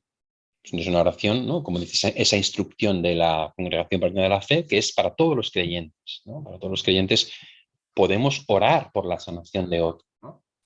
Jesús dice en Lucas 11, pedid y se os dará, buscad y encontraréis, llamad y se os abrirá. La carta de Santiago, rezad unos por otros para que os curéis. Mucho puede hacer la oración intensa del justo, dice la carta de Santiago, ¿no? Es una de la Biblia también. Es decir, hay bíblicamente hablando, hay una invitación a orar unos por otros, ¿no? De hecho, habitualmente hoy en día, para los que no somos realmente cristianos, cuando decimos voy a rezar por ti, ¿no? Lo entendemos como, pues cuando esté en misa, ¿no? Me voy a acordar de ti, o con el rosario me voy a acordar de ti. Pero tú a un protestante le dices reza por mí y hace, claro que sí, Señor, y te presento, y en ese momento se pone a orar por ti. O sea, literalmente, que a algún amigo mío le ha pasado, ¿no? En plan, ¿what? O sea, estamos acostumbrados al ambiente cristiano de desgranar rosarios por ti, cosa que yo creo que es muy buena. Es que yo voy a orar por ti. Y eso es que incluso psicológicamente es muy sanador. O sea, oír a alguien que está orando por ti es que es brutal, ¿no? Y ya si va con una imposición de manos, ¿no? Hecha, pues eso, ¿no? Como una invocación al Espíritu Santo, pues la gente experimenta fenómenos muchas veces de luz y de calor que son psicoespirituales y que son verdaderamente consoladores para la persona, ¿no? Pero también el contacto físico sana, ¿no? El contacto físico sano sana, ¿no? En ese sentido es importante también, por eso lo de la... Los primeros lunes de cada mes, en la parroquia de Santo Domingo de la Calzada, hacen unas misas de sanación. No, No son misas, porque son las misas de sanación están no prohibidas. es una misa de sanación, vamos, es una oración de sanación. Eso es. Hay misa, después de la misa. Eso es, exacto. Y es increíble, os invito a que vayáis, yo un par de veces, y se han producido sanaciones. Un amigo, Luis, ¿cuántos años en una mata? Que se ha sanado. Sí. Es decir, en Santo Domingo hacen después de la misa una oración de sanación, porque está explícitamente prohibido hacer misas de sanación. En ese documento que os he mencionado está explícitamente prohibido. Lo sé, pero eso lo digo de cara a nosotros. Tenemos que evitar el nombre misa de sanación, porque eso, si las autoridades clericales lo oyen, lo van a intervenir inmediatamente porque está prohibido. Se puede hacer una oración fuera de la misa. No en la misa es la misa. Sí, lo sé, si no os lo digo de cara a cuando lo comentéis, porque me he encontrado con esto muchas veces, ¿no? De misa de sanación y enseguida los curas, los obispos, los vicarios, de uñas, no, esto está prohibido, ¿no? Oración de sanación después de la misa, otra cosa, ¿no? Yo espero testimonio de sanaciones físicas, de la rodilla de un chaval, de un quiste poliquístico en los ovarios, de un hombre que estaba enfermo que estaba en coma, ¿no? Personales, también de orar por una persona y venir una luz sobre temas que ha vivido en su vida, ¿no? Entonces, esto es real, esto sucede, ¿no? Es verdad que a lo mejor en terapia no te vas a poner a hacerlo, ¿no? O sea, eso supongo que no pega. O sea, es una cosa que hay que sacar del contexto de lo que es la terapia clínica y llevarlo a otro contexto, ¿no? Pero ciertamente un laico puede orar por la sanación, ¿no? Aquí hago un excursus. Una vez una psicóloga me preguntó, ¿no? ¿Cómo puedo yo distinguir si una persona tiene una posesión diabólica o un influjo diabólico en medio de una sesión? Porque, claro, empieza a tener una serie de reacciones que yo las puedo fácilmente colocar en trastorno psicológico, pero claro, yo no sé cuál es el origen, ¿no? Entonces yo le dije a ella, Cuando veas que empieza a tener un episodio de este tipo que tú dudas, tú por dentro, sin decir nada, reza. Y di, Señor, si aquí hay un espíritu malo, que se vaya o que se manifieste. Y entonces, si tú ves que ella se calma o se exagera más, entonces puede que haya algo, ¿no? Si ves que no, es que no. Y una amiga mía, psiquiatra, la que te he mencionado antes, ha derivado a 3 personas, ¿no? Exorcistas. Es una psiquiatra reputada, muy conocida. Se reían de ella sus amigos, pero claro, se encuentra con una mujer de una aldea de Galicia que sabe hablar hebreo, arameo, latín, griego, alemán, ¿no? Y que mueve cosas con la mente. Bien, en fin. Por aquí con un psiquiatra, hemos tenido tanto con un exorcista como con un psiquiatra que lleva acompañando a los exorcistas más de 10 años. Qué bueno, pues eso es muy interesante. Los vídeos, Sí, pues eso es súper interesante porque yo creo que es muy importante, que tengamos presente la dimensión espiritual, ¿no? Por tanto, triple camino, intelectual, terapéutico y espiritual, ¿no? Como decíamos, sí, diacrónicamente, no cronológicamente. Entonces aquí hablo un poco ya de lo que comentábamos de lo que se llama una espiritualidad personal. Yo creo que todos sabéis que últimamente la psicología transpersonal y la nueva era están influyendo mucho en el ámbito de la psicología, ¿no? Y se quieren hacer un sitio en el ámbito de la conocimiento. Se presentan como una realidad espiritual neutra y compatible con todos los credos, ¿no? Muchas veces, no, eso es una espiritualidad neutra, una espiritualidad un poco todo lo que tú llamas Dios, yo lo llamo, yo qué sé, ¿no? Avatar, pero no es verdad, o sea, no es cierto. ¿No? Yo creo que esto es importante comprenderlo porque muchas veces, a lo mejor desde el punto de vista terapéutico, ¿no? Pues lo vemos como algo neutro y como nos lo ven como algo neutro, nos creemos que es algo neutro porque no conocemos las raíces de este tipo de realidades, ¿no? Y no son neutras, ¿no? De hecho, estas corrientes defienden la existencia de un Dios no personal, que es muy distinto de lo que creemos nosotros, que es un Dios personal. O sea, creen en una energía, en un algo, ¿no? Creen en una especie de conjunto de todo lo creado, que no es personal, no es un tú, no es una alteridad. Y esa es la diferencia fundamental con la fe cristiana, judía y musulmana, pero con la fe cristiana. Ese Dios no es personal. Se llama Dios, como lo puedes llamar, Silla. Se llama Dios como conjunto de todo lo creado. Entonces, esto tiene un problema que os voy a intentar como que veáis por qué pienso yo que es un problema de cara a la terapia. Con esta perspectiva se anima al cliente a que encuentre su yo espiritual. Está encerrado en el interior de su mente para que se identifique con su verdadero yo divino, y así pueda trascender las capas del ego. Supongo que esto sonará, ¿no? Son palabras que se utilizan mucho en psicología transpersonal, ¿no? La psicología de corte nueva era. Incluso suena muy bien, suena muy chulo, ¿no? O sea, te das un curso de mindfulness para ejecutivos agresivos y quedas genial, ¿no? Y tú pones un budita en tu despacho y vamos, es que eso ya es, ¿no? O sea, una cosa no va más, ¿no? Pero detrás de este lenguaje hay una propuesta que no solo no es verdadera, sino que no sacia el verdadero anhelo del ser humano. ¿Por qué el hombre no quiere encontrarse con una energía impersonal? Sino que quiere encontrarse con un Dios personal, con un tú, con una alteridad que le precede y da sentido a su existencia. Porque una energía no te ama. Una energía no te ama. Una energía no es un tú. No te escucha, ¿no? Hay una mujer en mi parroquia que está de camino entre el agnosticismo y el teísmo, está en un camino, ¿no? Pero que es súper dura con esto, ¿no? Porque su tía está súper metida. Que yo, el universo, le expreso al universo mis deseos. Y entonces le dice ella, todo el universo no le importa, es una mierda, ¿no? Le dijo. Está enfadada, ¿no? Claro, es que no es un tú, no es un tú, ¿no? Y entonces el corazón humano, que está muy bien hecho, desde mi perspectiva, muy bien creado, está creado para un tú. Entonces, por eso estas propuestas de la nueva era, ¿no? De la psicología transpersonal, mueven al cliente, al paciente, a encerrarse en sí mismo, que es un problema, a encerrarse en sí mismo, ¿no? Nosotros creemos que Dios es alguien con quien el ser humano se puede relacionar, alguien que ama, ¿no? Dios creemos que ama, escucha, atiende, y más si descubrimos en Cristo, que es una persona humana, que ese Dios es amor. Sin embargo, el acercamiento nueva era encierra al sujeto en su propio yo y en el fondo le hace responsable de su autoestima como si ésta dependiera solo de que se ame a sí mismo, ¿no? Y se entra en un bucle muchas veces narcisista, egoísta, egocéntrico, ¿no? La realidad es muy otra. Desde la perspectiva cristiana, el ser humano, cuando entra dentro de sí, se encuentra con alguien que no es él. Dios, un ser personal, ¿no? Y este Dios se constituye en la fuente de su autoestima porque le ama incondicionalmente, ¿no? San Agustín, ¿no? Tú eres más íntimo que lo más íntimo mío. San Juan de la Cruz, el centro del alma es Dios, pero no en el sentido panteístico nueva era, sino en el sentido de que en lo más profundo de su ser, dice el Concilio Vaticano II, el hombre se encuentra con alguien que no es él, que es Dios, que inhabita en cada uno de nosotros. Y este Dios es un tú que te ama incondicionalmente. Y este amor incondicional de Dios no te lleva a quedar cerrado en ti mismo, sino que te lleva a salir al encuentro de los demás para donarte, para compartir con ellos el amor que tú has recibido.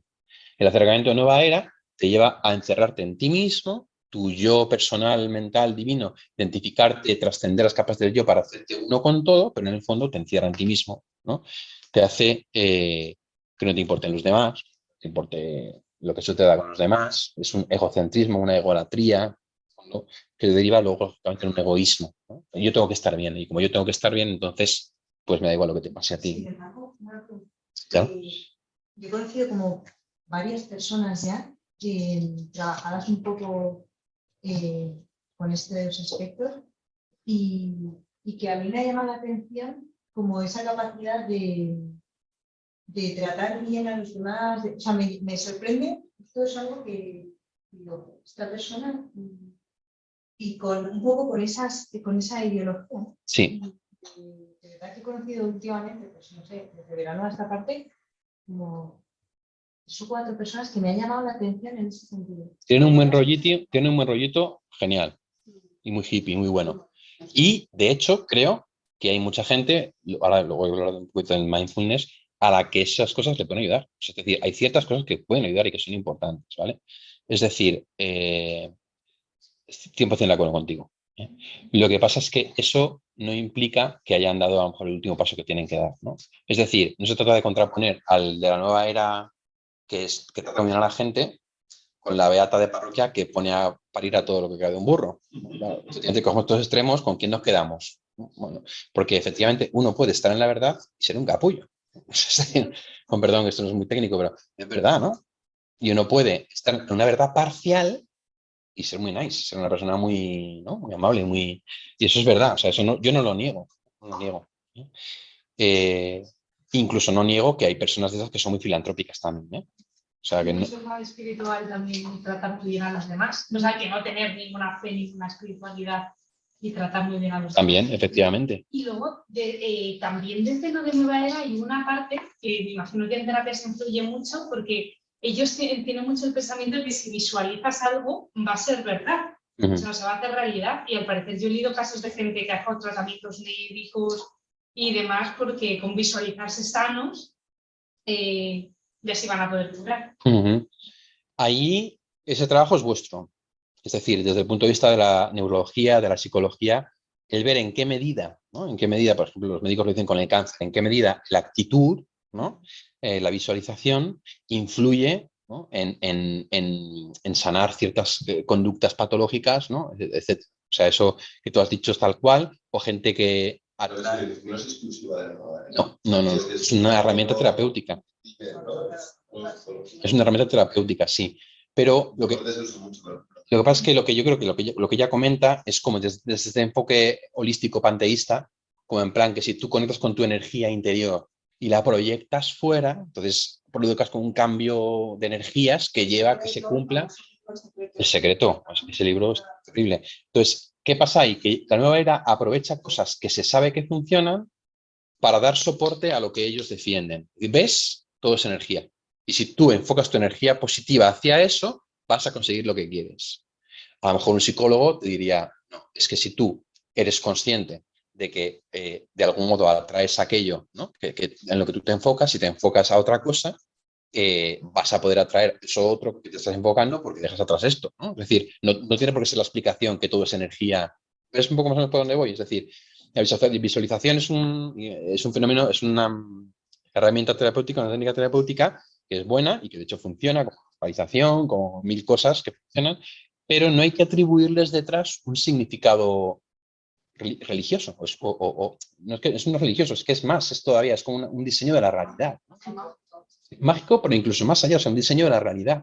¿No? Es que en el fondo todo es energía. O sea, tú lo sacas de que una visualización que has tenido te ha traído una cosa buena, luego todo es energía. No, ese salto sé que tú no puedes dar, ¿no?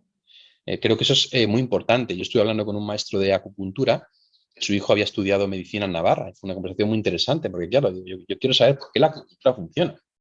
Entonces, el coreano te explica, porque cuerpo espiritual, punto energético, tú toca aquí, influye aquí. Y el hijo te explica, a ver, en realidad lo que pasa es que aquí hay un punto gatillo, que no sé qué tal. Es decir, que al final, por ejemplo, en este caso, entre lo que es la medicina tradicional oriental y la medicina alopática occidental, hay unas correspondencias que todavía no se han establecido, que hay que estudiarlas, pero que existen. Es decir, que existen, ¿no? Porque enseguida, si nosotros vemos que este coreano, cuando una mujer tiene un hijo del revés en el vientre, le punza el dedo pulgar y el niño se coloca. Y esto es literal, es un tío está ahora en Lanzarote, o sea, yo lo conozco. Y esto es verdad, eso sucede. Ahora, la explicación es que hay una energía espiritual que tú tocas manipular. No. O sea, el problema es cuando tú a un hecho le das una explicación espiritual que no es verdadera. No. Y luego también aquí, sin querer ser explícito, o sea, sin querer entrar, hay veces también que uno puede dar apertura a fuerzas espirituales que no son Dios.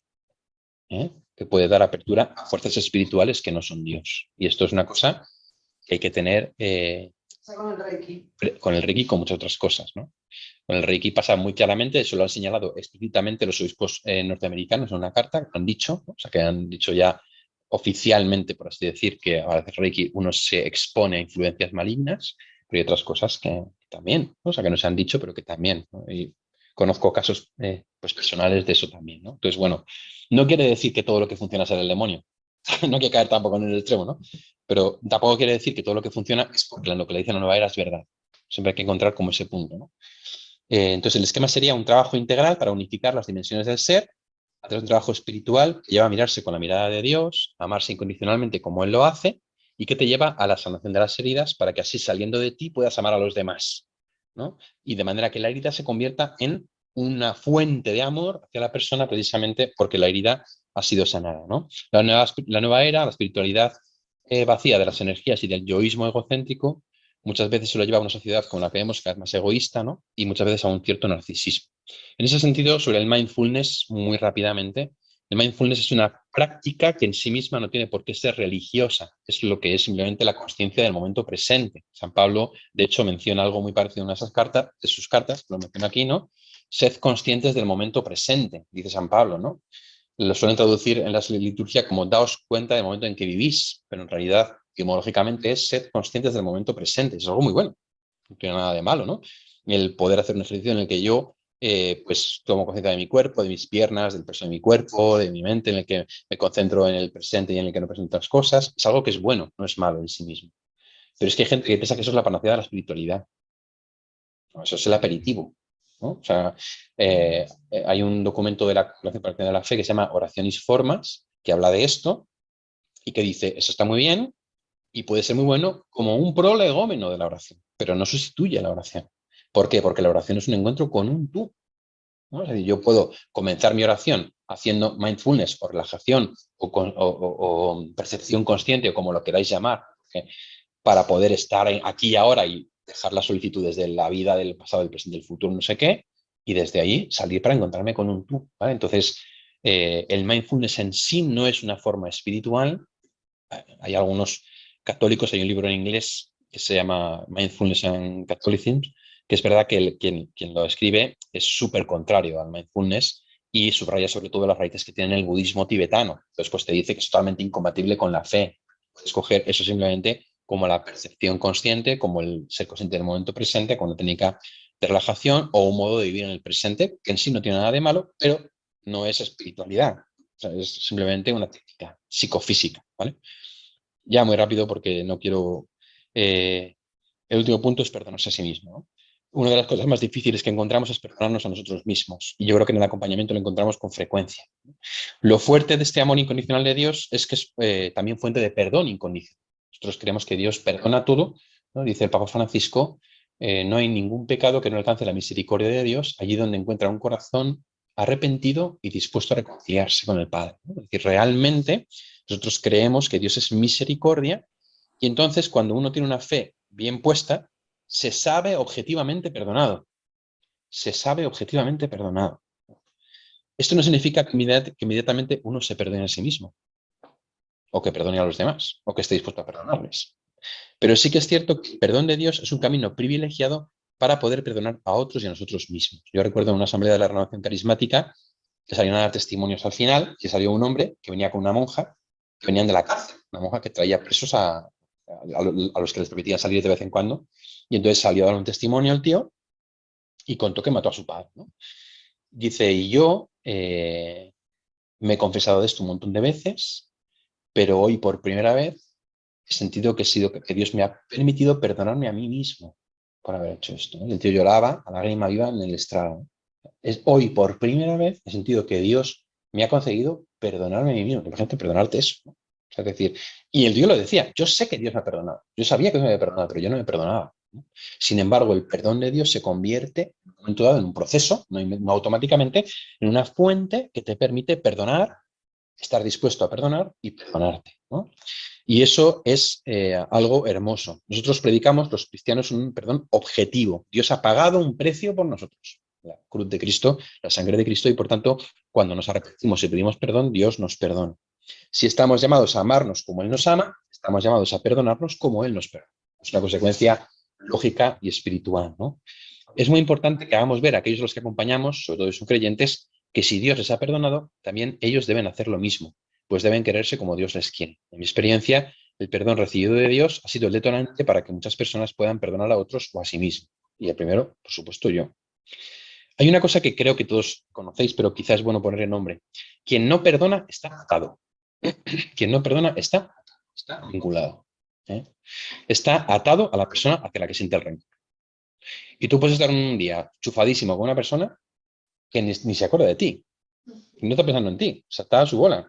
Y tú estás atado a esa persona. El no perdonar te ata a ti. Y en ese sentido, creo que es muy importante que hagamos conscientes a las personas que acompañamos de esto. Porque necesitan desatar. En latín y en griego, la palabra absolver significa desatar.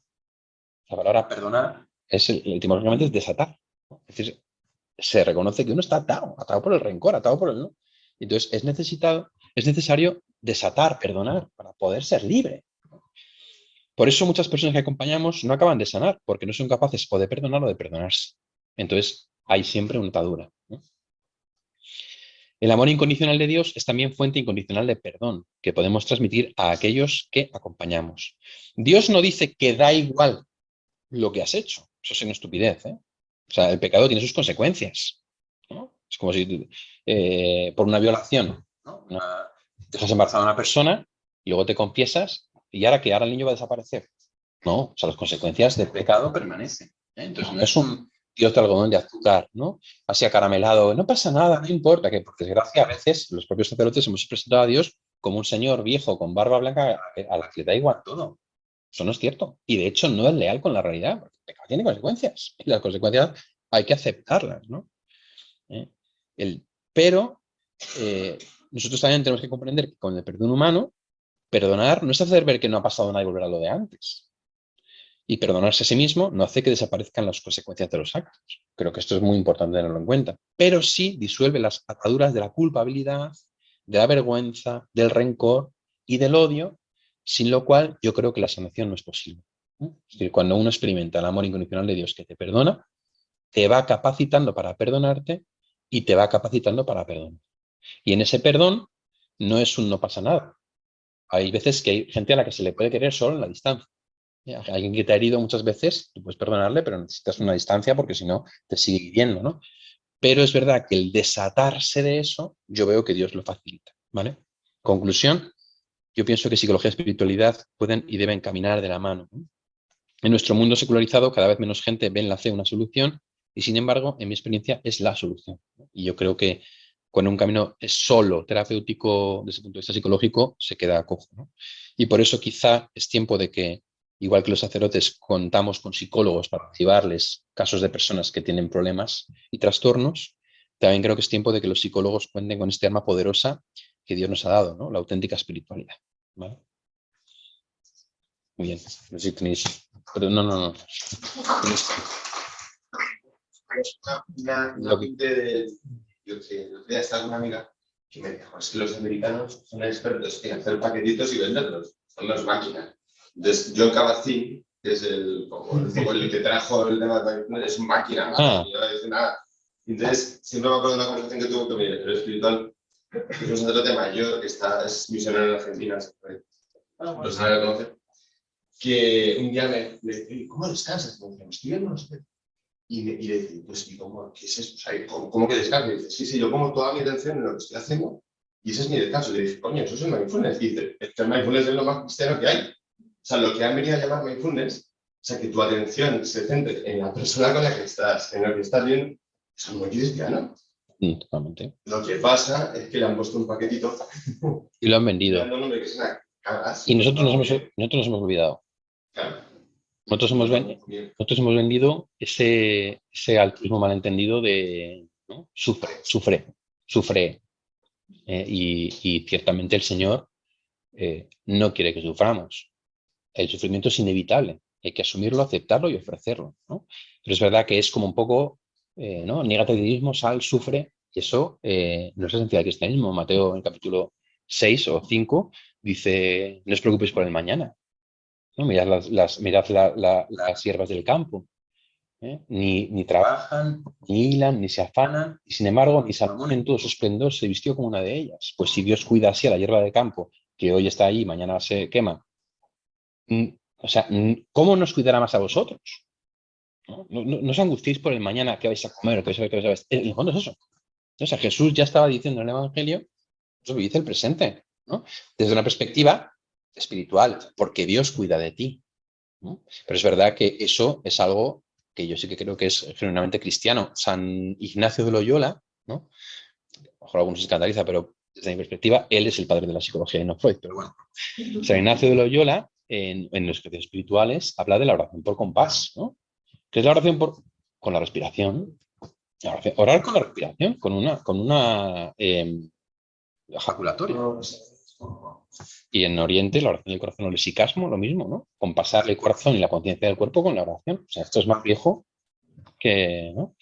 Pero, pues efectivamente ahora, ¿qué han hecho con el mindfulness? Quitarle toda etiqueta religiosa, ¿no? Y convertirlo en espiritualidad, porque hoy en día se opone religión a espiritualidad, ¿no? Entonces, no, es que esto es no religión, es espiritualidad. Entonces, con ese tipo de falsos quiasmos, pues efectivamente te lo venden, ¿no? Hay un el doctor Mario Alonso Puig, que yo le conozco a raíz de sus libros, porque quedé con él, y él escribió un libro sobre mindfulness muy bueno, porque además él es católico, y él en el libro lo dice, ¿no? Y entonces está muy bien porque él explica eso, mindfulness como lo que es, como una técnica que está muy bien, ¿no? Explica varias técnicas, pero luego te dice, yo soy cristiano, y esto es una cosa que es más viejo que comer con cuchara, ¿no?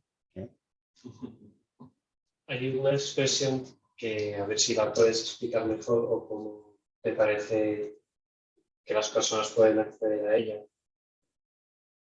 Que has dicho buscar la aprobación de Dios. No sé si la querías decir así. Validación. No sé si he dicho aprobación. Porque de nuevo es... Bueno, hay un riesgo de caer en el moralismo, ¿no? Con la aprobación. Buscar hacer las cosas bien para que Dios me apruebe. Esa sería una opción. Y la otra es, de nuevo, como el exacto, el que yo tengo, de nuevo tengo que hacer algo para, claro, entonces, ¿cómo desde los acompañantes espirituales, o hablando tú personalmente, cómo le puedes proponer de una manera psicológicamente sana a alguien que se acerque a Dios de esa manera? Yo no sé si utilizar esa expresión, puede que se me haya colado. Yo utilizo una palabra muy concreta que es la palabra validación, ¿no? Que se diferencia de aprobación y de valoración. Y yo soy como muy de las palabras, ¿no? ¿Qué significa validar a alguien? Decirle, tú eres valioso. Darle valor. Eso es validar, ¿no? ¿Cómo nos valida Dios? Tú eres valioso porque yo he muerto por ti. Tú eres valioso porque vales la sangre de mi hijo. Tú eres valioso porque te amo. No eres valioso por lo que haces. No eres valioso por lo que consigues. Eres valioso porque yo te doy valor, ¿no? Ese es el enfoque que yo hago como acompañante espiritual. De manera que la moral es una consecuencia de haber experimentado este amor. O sea, cuando tú eres amado así por Dios, Dios te mueve a cambiar. Pero te mueve a cambiar no porque necesita que tú cambies para amarte más, porque no puede amarte más de lo que te ama, sino porque su amor te mueve a ser mejor, ¿no? Entonces, yo lo enfoco por ahí. La moral es una consecuencia del encuentro con Dios, en el que uno descubre el camino recto y entonces descubre que es lo mejor para él. Y que Dios te pide que hagas las cosas de determinada manera porque es lo mejor para ti. No porque así Él te va a querer más, Él no te puede querer más, ¿no? ¿Y cómo les ayudas a integrar esa dependencia de Dios radical con ese planteamiento, con la absoluta libertad que también nos han regalado? Ese mismo Dios regala como esa autonomía que dice, ya, pero eres y pides una dependencia de mí, ¿no? Sí, entiendo lo que dices. O sea, creo que hay un tipo de personas que quizá les pueda costar más, ¿no? Las personas más... Has nacido sano y crecido sano y educado sano, pues te han regalado eso, lo vives y ya está, ¿no? Claro, Claro, cuando estamos en líos psicológicos, psicopatológicos, claro, sí, a sí, sí. veces los roles que se generan en las relaciones interpersonales, y por lo tanto al intentar relacionarte personalmente con Dios, Mm. no sé, tu experiencia. En mi experiencia ha habido personas que, o sea, que se han alejado de Dios y les he dicho que han hecho bien. Lo que puede sonar paradójico, porque tienen una relación patológica con Dios. Una relación patológica de cumplimiento, de moral, de castigo, ¿no? de proyección en Dios del propio Padre, por ejemplo. Y conozco un par de chavales que con mucho dolor de mi corazón se han alejado de Dios, pero han necesitado un tiempo lejos de Dios para poder sanar su relación con Dios, porque tenían mezcladas las cosas con respecto a Dios y con respecto al Padre humano, la exigencia, no sé qué. Entonces, yo no he encontrado otro método a veces que el decir, necesitas distanciarte incluso de Dios, porque estás proyectando una imagen de lo que Dios no es. O sea, tú no conoces a Dios como Él es, ¿no? Necesitas redescubrirle, pero eso es un don también de Dios, es una gracia y muchas veces, o casi siempre, requiere tiempo. Es como que yo os he contado con mi padre de la tierra, ¿no? Mi padre humano, que yo no podía relacionarme con Dios Padre, ¿no? Entonces mi mamá que tenía a Dios Hijo, que fue el que a mí me rescató y el que me llevó por el buen camino, ¿no? Y solo después de un tiempo yo pude empezar a pues, una relación con Dios Padre preciosa, porque ha ido sanando poco a poco, pero yo con Dios Padre y él no me lo echaba en cara. Es decir, Dios Padre no está ahí, tú, que no me haces cara, ¿no? O sea, estoy hablando un poco así con términos antropomórficos, ¿eh? Es decir, que a veces hace falta que una persona se aleje, ¿no? Yo creo que muchas veces hace falta, sobre todo, eso, el hacer a la gente darse cuenta de que Dios valida, ¿no? Hay un pasaje muy bonito del Evangelio del joven rico, del Evangelio según San Marcos en concreto, esa redacción que dice que un hombre se acercó a Jesús, ¿no? Y le dijo, quiero ser feliz. Y que le dijo Jesús, vende todo lo que tienes, dale a los pobres y luego ven y sígueme, ¿no? Después de decir, y Jesús mirándole le amó. El texto griego dice eso, mirándole le amó, que es un circunloquio semítico que significa le amó totalmente, le amó con todo su corazón, ¿no? Y le dice eso y el joven se fue porque tenía muchos bienes, ¿no? Y Jesús no fue detrás. Jesús no fue detrás. Jesús, no, perdona, espera, no. O no dijo, mira, qué desgraciado, sino que Jesús, con dolor en su corazón, hace un comentario sobre los ricos, ¿no? A los discípulos, desligándolo del tema personal del chaval que se va, ¿no? Es decir, esta autonomía, como decía Carlos, que nos da el Señor, es que es total, es que es real. Y es incluso una autonomía para decirle que no, sabiendo que Él nos espera, ¿no? El hijo pródigo, en el fondo, ¿no? Las parábolas son maravillosas porque con un lenguaje metafórico expresan verdades universales, ¿no? Entonces, el hijo pródigo, el hijo se va de casa, ¿no? Y cuando vuelve después de pues eso, ¿no? Haberse comido la herencia de su padre lo vio de lejos y salió corriendo a abrazarle, porque su padre salía a esperar todos los días, ¿no? Y por eso le ve de lejos. Y le abraza, le besa, interrumpe el discurso que había preparado el hijo pródigo, ¿no? No le deja acabarlo. Es decir, estas imágenes son poderosas para que también a través de la oración, ¿no? Nuestros personajes acompañados puedan comprender ese amor incondicional de Dios. Yo muchas veces les digo, medita esto, ¿no? O sea, en la oración medita esto. Porque tú estás pensando que Dios te exige que seas bueno, te exige que hagas tal cosa, te castiga. No, es que Dios respeta tu autonomía porque es el quien te la ha dado, ¿no? O sea, y es que de hecho el Señor te prefiere libre que creyente. Prefiere que seas libre a que seas creyente. O sea, si existiese, obviamente, ¿esa qué? Esa dicotomía que luego realmente ves que se integra, ¿no? Porque luego en la espiritualidad sana se integra, pero es verdad que o sea, Dios no te quiere sumiso, Dios te quiere libre, ¿no? Y de hecho el amor verdadero es el amor que es libre, el amor no se puede obligar. Y hay un punto que estoy dando vuelta, no sé si tiene mucho que ver, creo que sí, de fondo sí, pero si es un rollo lo dejamos. Pero has dicho que sé que Dios me ama porque ha muerto por mí. Yo creo que ese no es el argumento. Pienso que, sobre todo, porque es la palabra. O sea, cuando Jesucristo dice las cosas, no dice las cosas porque son verdad, sino que las cosas son verdad porque dice Jesús. Él es la verdad. Entonces, Él ha dicho. Por eso creemos en la palabra de Dios y por eso decimos, di una palabra y mi alma quedará sana. Y sabemos que Dios nos perdona porque Él lo dice. Yo te perdono. Y si Él lo dice, es verdad. Entonces, mis obras no lo dicen. De hecho, en la confesión, por ejemplo, digo que mis obras no dicen que le amo, digo que he estado lejos de Él. Y entonces, Él hace una nueva creación. O sea, Él crea mediante la palabra. Entonces, no es el hecho de que ha muerto por mí, sino que ha dicho que me quiere. Y eso se manifiesta en muchísimas obras, por supuesto, en que ha muerto. Pero yo no tengo que pensar que porque ha muerto me quiere, porque eso es muy raro. Podría no haber muerto y me querría igual. Entonces, aquí la cuestión es que Él es la palabra. Esto es palabra de Dios y la palabra crea. Por eso Jesucristo es la verdad. Entonces, lo que tenemos que creer, para poder creer en el perdón, tenemos que creer que Él es Dios y que todo lo que dice es verdad. Y que, por tanto, todas sus manifestaciones, milagros, etcétera, son consecuencias de lo que ha dicho. Pero hay que ir a la fuente de lo que ha dicho. No puedo por menos que estar en desacuerdo contigo, ¿eh? Porque San Pablo dice, vivo de la fe en el Hijo de Dios que me amó hasta entregarse por mí. Dice Juan, en esto conocemos que Dios nos ama, no en que nosotros le amemos, sino que en que Él nos amó primero y entregó a su Hijo. Conozco que me ama, pero no es que me ame por eso. Me ama porque lo ha dicho y yo lo conozco. Romanos 5. La prueba de que Dios nos ama es que nosotros, siendo todavía pecadores... Sí. No es la razón y no es... No la razón, no la prueba, claro. Es la condición del amor. La condición del amor es la palabra. Vale. Es antes la palabra que el hecho. O sea, en eso estoy de acuerdo. Lo que sí que estoy de acuerdo es que no es que la condición de que Dios nos ame es que ha muerto por nosotros. No. Ese es el modo como Dios nos ha dado a conocer su amor. Sí, es el modo como Dios nos ha dado a conocer su amor, ¿no? O sea, Dios nos ha demostrado o mostrado que nos ama muriendo por nosotros, pero no nos ama porque haya muerto por nosotros. Pero si yo miro solo a la muerte, me quedo perplejo.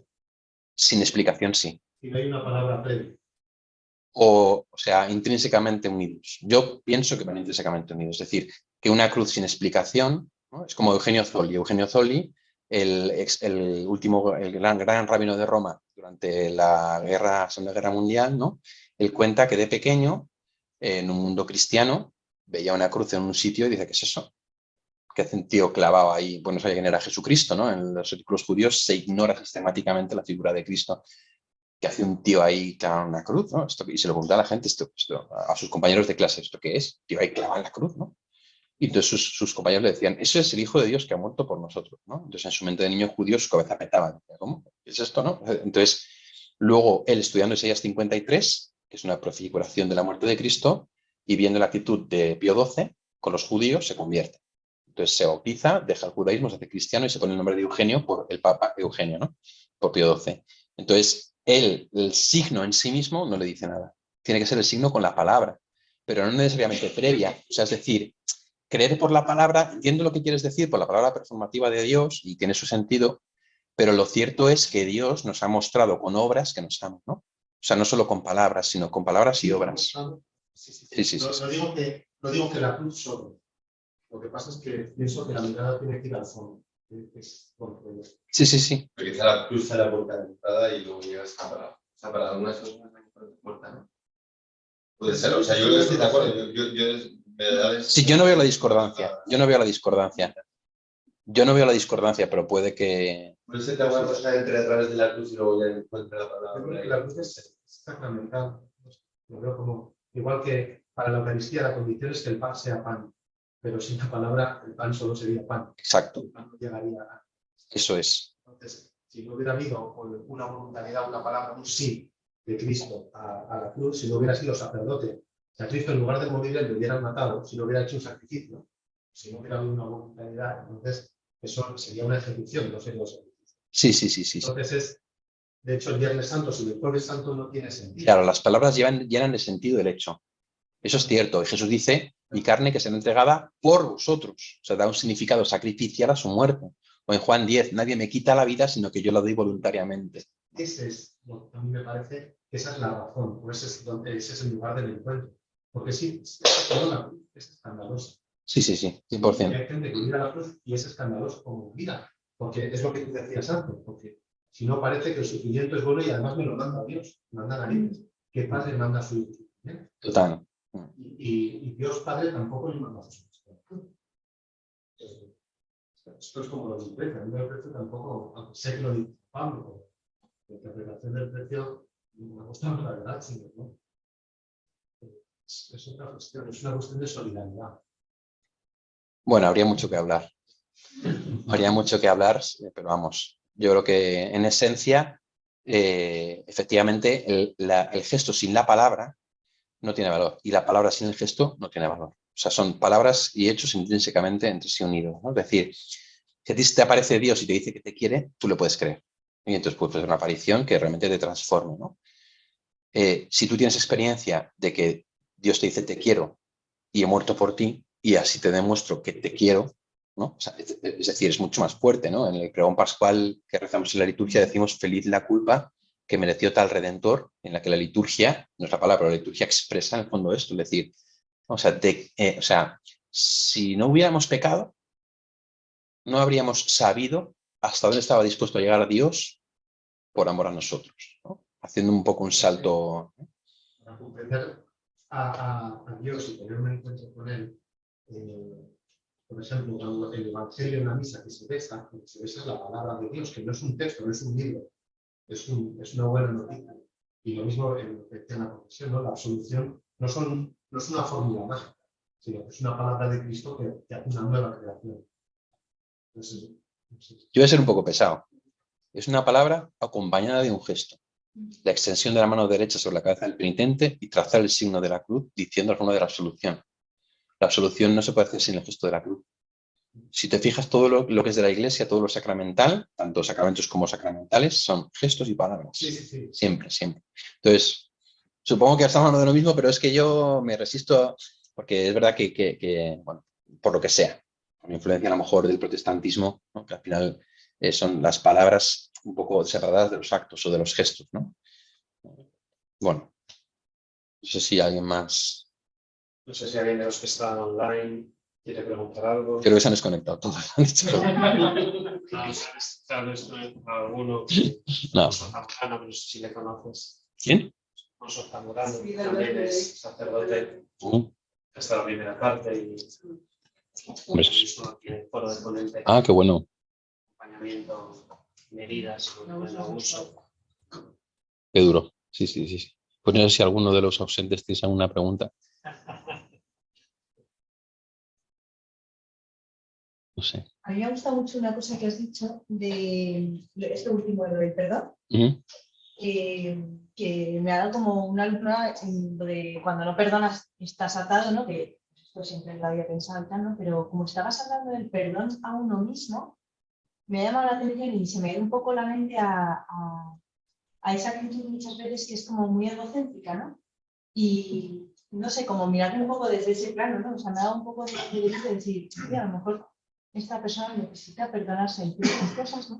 Para poder salir de ese ego, ¿no? No puede, aunque quiera, ¿no? Hay gente buenísima que quiere un montón, no sé, mejorar y hacer cosas buenas para los demás y tal, y está como atado en un sí mismo, ¿no? Y no sé. Totalmente. Permítete haber metido la pata, ¿no? O sea, incluso en un ejercicio de visualización, ¿no? Imagínate que ponemos a un adulto con su niño interior o con su adolescente interior que ha metido la pata, ¿no? Y entonces, pues, vemos que la actitud del adulto interior es de exigencia, ¿no? De echar en cara de no sé qué, ¿no? Y entonces, en ese cuadro de visualización, metemos a Jesús, a Cristo, ¿no? Imagínate. Y entonces decimos al cliente paciente acompañado, ¿Cristo cómo reacciona con ese yo tuyo joven, ¿no? Pues le mira con cariño, le acaricia, le dice no pasa nada, yo te perdono, tienes derecho a meter la pata porque tú eres humano. Entonces, esa presencia de Jesús en la visualización puede, y yo lo he visto, tocar el corazón del adulto presente y decir, pues si Dios perdona a mí yo del pasado, ¿no? Le está diciendo tienes derecho a equivocarte, o sea, yo te he hecho libre para que aprendas, tú estás arrepentido de esto, entonces el adulto puede ahí coger y decir, pues es verdad, ¿no? Entonces soy capaz de perdonarme. Yo lo he trabajando a la par con la acompañante espiritual. En la sesión. No, cada uno en su sitio. Pero estando en comunicación las tres personas. En este caso era una mujer, es la paciente, la acompañante espiritual y yo, poniendo en común el contenido y diciendo, vale, pues tú trabajas aparte, yo trabajo esto y vamos avanzando conjuntamente. O sea, no haciendo yo las visualizaciones con la presencia de Cristo, eso hacía el sacerdote. Eso es, eso. Yo trabajaba. Sí, sí, sí. Yo he trabajado más bien eso, la visualización, ¿no? No pretendiendo suplir nunca una terapia, pero sí que momentos en los que uno no era capaz de perdonarse, ¿no? Es decir, cierra los ojos. Imagínate, ¿no? Es decir, una visualización, pero metiendo a Cristo, que eso lo puede hacer, ¿no? Entonces, claro, eso es la vara, como se dice, ¿no? Es la vara, la carta en la manga que ayuda. O sea, soy terapeutas que si estuvieran aquí defenderían a capa y espada que eso se puede hacer y que no se puede hacer. Será muy... Puede dar la otra sesión del fondo.